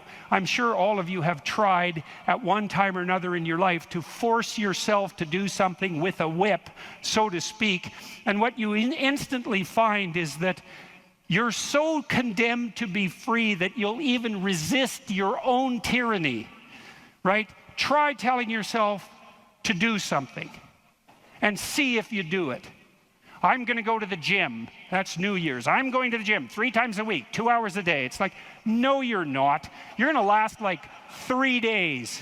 And then you're going to find an excuse. The rebellious part of you is going to find an excuse, then you're not going to do it. And it's a bloody mystery, isn't it? Because you'd think you could tell yourself what to do. Because otherwise, who are you, you know? You're the part that told yourself what to do, but you don't listen, so what the hell's that part? That's you, that's for sure. So you can't even tyrannize yourself with any efficiency. And then if you're married, men, you're married, try tyrannizing your wife and see how well that works. And like, it might work for 10 minutes, but she's not as big as you, but she's a lot sneakier. And so, and you have to wake up with her tomorrow morning. And so even if you do win the fight, which you won't, she's going to bloody well take it out on you the next day, and no wonder. And so you're bound in that relationship by the necessity of continual iterative interactions, right? And they have to be moderately peaceful or you're going to tear each other into shreds. And if it's constant conflict, you're both going to just exhaust yourself and die. So how the hell is that going to work? So it has to be at least mutually reinforcing. And maybe if you really got it together well, you could interact with each other in a way that improved your interactions across time. And maybe you're wise enough so that if you were on that track, the way you would experience that in the moment would be as exactly the kind of relationship you'd want to have with someone. And that would be something like the spirit of play and romantic love. And that would be the manifestation of an instinct that orients you across time properly in a relationship in the moment. And that's such a wonderful thing to know, right? That instinct for play and romantic love might be the voice of the wisest instinct you have, the deepest orientation to meaning that you have. You know, because there's nothing more delightful in a marriage or in a family, if you have children, than to be able to engage in something like voluntary play. And you know, if you could have the world set up the way you would want it to, if you had any sense, wouldn't it be something if mostly what you did was something akin to play? And that's equivalent. Christ in the gospel says, know that unless you become like a little child, you'll never enter the kingdom of heaven. And what does that mean? It means to rediscover that intense immersion in life and that capacity for play that characterized us all as children that we can't maintain because we have to mature, but that we could rediscover as adults if we were sufficiently wise and careful. And so, and then, you know, if you have friends, it's like, well, you tyrannize your friends? Well, then you don't have friends. You're just a bully with henchmen. And as soon as you stumble, they're going to stab you in the back because you surrounded yourself with craven psychopaths. And they're just going to wait for the moment to take you out. That's not a friendship, obviously. And if you're running a business, and those of you who've run businesses who have a clue know this is true, it's like, what happens if you rip off your customers? well, you can get away with it once or twice, but word gets around in no time flat, and then you're just done and bitter and resentful because your idiot machinations didn't work. But if you engage in fair trade and you're reliable and you deliver what you promised and you're half decently good to your employees and the people that you work for, then they're going to be pleased with you, and they're going to come back and they're going to talk to their friends about how well you did, and you're going to flourish. And none of that's arbitrary. You know, that's all guided by the manifestation of a certain form of attentional priority, right? You go to your customer's house, maybe you're a plumber, and the first thing you do is you listen to their damn problem. And so at least you have enough sense to engage in dialogos, right? You actually want to hear what the problem is, and then you actually want to solve it. And if you do that with some diligence, they're going to be pleased with you because they don't want sewage all over the rug. And so your interests are aligned, and if you offer what you promise, then you're going to evoke positive emotion in them and quell their anxiety, and that's exactly the service that you're offering. And so that means you're acting out the proper story, you're productive and generous and honest, and there's nothing arbitrary about that as a ethos that unites you internally and that also makes it possible for you to exist in a peaceful and productive society.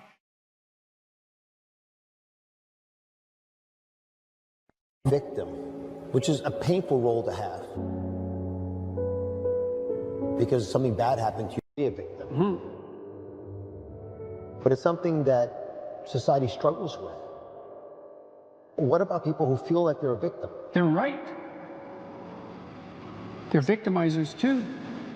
Like, everybody is a strange mixture of victim and victimizer. Lots of terrible things happen to people that aren't justifiable in some sense. You know, well, illness strikes people randomly. I mean, not entirely randomly, obviously, but there's a large random element in it. Where you're thrown into existence as a consequence of your birth. That's existentialists, especially in the 1950s, talked about that all the time. They talked about it as thrownness, that you're sort of thrown into reality with your particular set of predispositions and weaknesses. And then there's going to be times in your life where things twist in a manner that's unfair to you, that you're not getting your just desserts. But that goes along with all sorts of unequally distributed privileges as well. And so that's the arbitrary nature of existence. But you can't allow those sorts of things to define you, because it's not that useful strategically. When you're playing a card game, you're dealt a hand of cards. Well, what do? You play that hand the best you can. Why? Because all the hands are equal? No. Because you don't have a better strategy than playing the hand that you're dealt the best you can. And that doesn't even mean it'll be a winning strategy. But because people don't always win, sometimes we lose, and sometimes we lose painfully, and sometimes we lose painfully and unjustly. That's not the point. The point is, you don't have a better strategy, and neither does anyone else. And then it's also not so obvious how privilege and victimization are distributed. You know, if you take someone who's doing quite well in life, and you scratch underneath the surface, you generally don't have to scratch very far until you find one or more profound tragedies of the past, or perhaps of the present. Now, and no matter how well protected you are in the world, you're still subject to illness, you're still subject to aging, you're still subject to the dissolution of your relationships, the death of your dreams, death itself. So vulnerability is built into the structure of existence. Now, if you start to regard yourself as a hapless victim, or even worse, an unfairly victimized victim, well, then things go very badly sideways for you. It's not a good strategy. You end up resentful, you end up angry, you end up vengeful, you end up hostile. And that's just the beginning. Things can get far more out of hand than that. So strategically, it's a bad game. It's better to take responsibility for the hand that you've been dealt. You've got no better protection in life than do. You know, if you take people and you expose them voluntarily to things that they are avoiding and are afraid of, you know, that they know they need to overcome in order to meet their goals, their self-defined goals. If you can teach people to stand up in the face of the things they're afraid of, they get stronger. And you don't know what the upper limits to that are, because you might ask yourself, like, if for 10 years, if you didn't avoid doing what you knew you needed to do, what would you be like?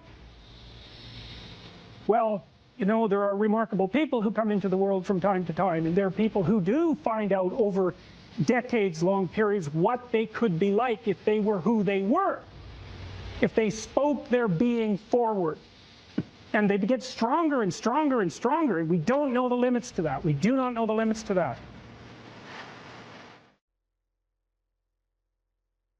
Probably running at about 51% of our capacity. Something, I mean, you can think about this yourselves. I often ask undergraduates how many hours a day you waste, or how many hours a week you waste. And the classic answer is something like 4 to 6 hours a day. You know, inefficient studying, watching things on YouTube that not only do you not want to watch, that you don't even care about, that make you feel horrible about watching after you're done. That's probably 4 hours right there. You know, you think, well, that's 25 hours a week. It's 100 hours a month. That's 2.5 full work weeks. It's half a year of work weeks per year. And so if your life isn't everything it could be, you could ask yourself, well, what would happen if you just stopped wasting the opportunities that are in front of you? You'd be, who knows how much more efficient? 10 times more efficient, 20 times more efficient. That's the Pareto distribution. You have no idea how efficient people get. It's completely, it's off the charts. It's not so obvious to me that people would take the meaningful path. You know, when you say, well, nihilists suffer dreadfully because there's no meaning in their life, and they still suffer. Yeah, but the advantage is they have no responsibility. So that's the payoff, and I actually think that's the motivation. Say, well, I can't help being nihilistic. All my belief systems have collapsed. It's like, yeah, maybe. Maybe you've just allowed them to collapse because it's a hell of a lot easier than acting them out.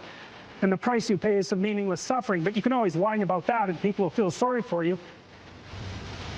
If you live a pathological life, you pathologize your society. And if enough people do that, then it's hell. Really, really.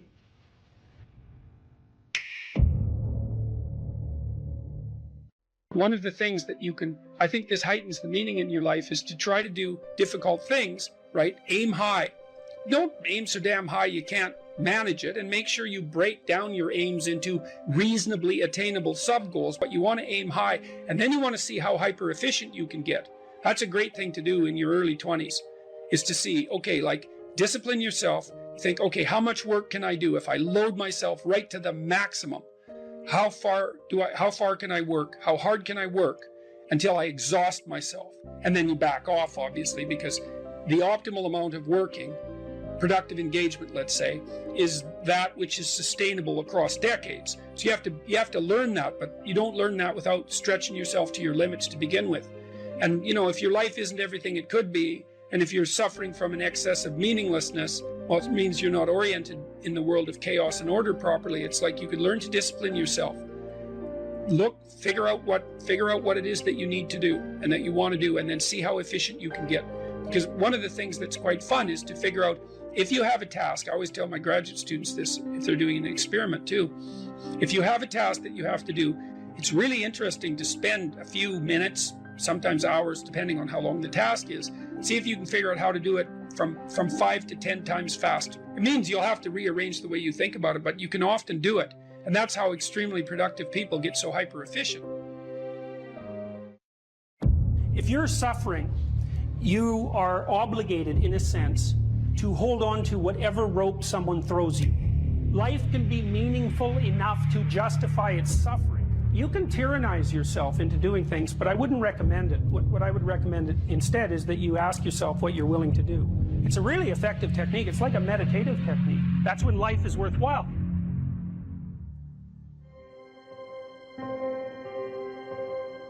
I don't know exactly what's going to help you, but don't arbitrarily throw out any possibilities because you might not have that luxury. Antidepressants help a lot of people, and there are technical reasons why that's the case. If you're offered a gift by your society and it works, try it. I don't care what your presuppositions are. The time you see people who are suffering with depression, for example, there's a multitude of reasons, but I'll take one common reason. You could think about it as associated with the story of Peter Pan. Peter Pan is someone who won't grow up, right?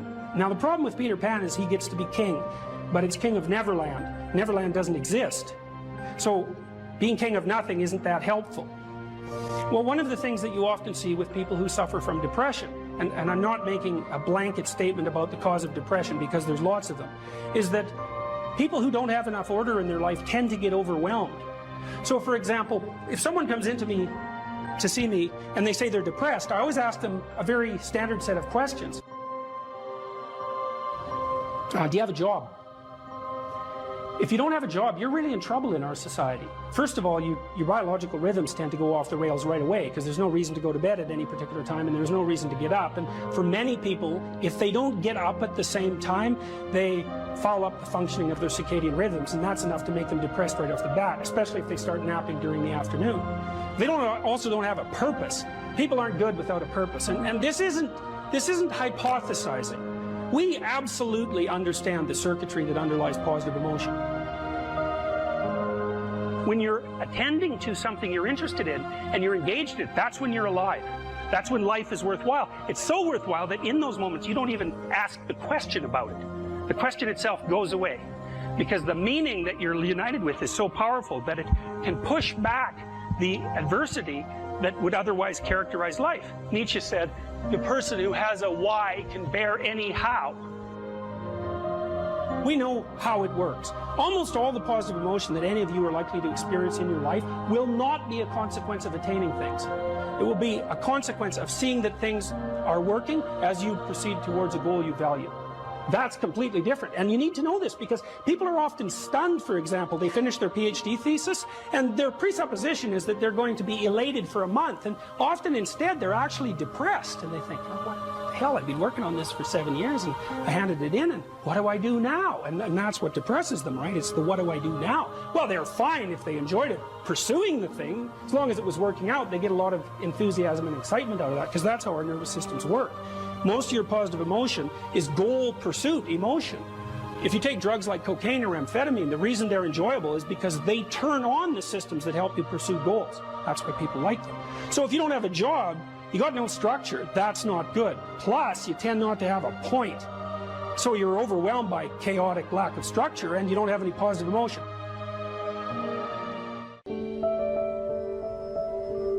So that's an interesting thing. Well, so let's say you go over your past with a fine-tooth comb and you decide you're going to take responsibility for everything that you did that was wrong and everything that you failed to do that you could have done that was right. It's like, does that change the world? It's like, depends on how thoroughly you do it. You might say it changes the world like nothing else possibly can. And I think that that's actually right. You have to allow yourself a certain latitude for error. And that's a useful thing to know too. One of the things I tell people when they're trying to develop a vision for their life or an implementable plan is make a bad plan. Like, make the best one you can, but don't get obsessive about it. It's like, make a plan, implement it. You'll figure out when you implement it why it's stupid, exactly, and then you can fix it a little bit.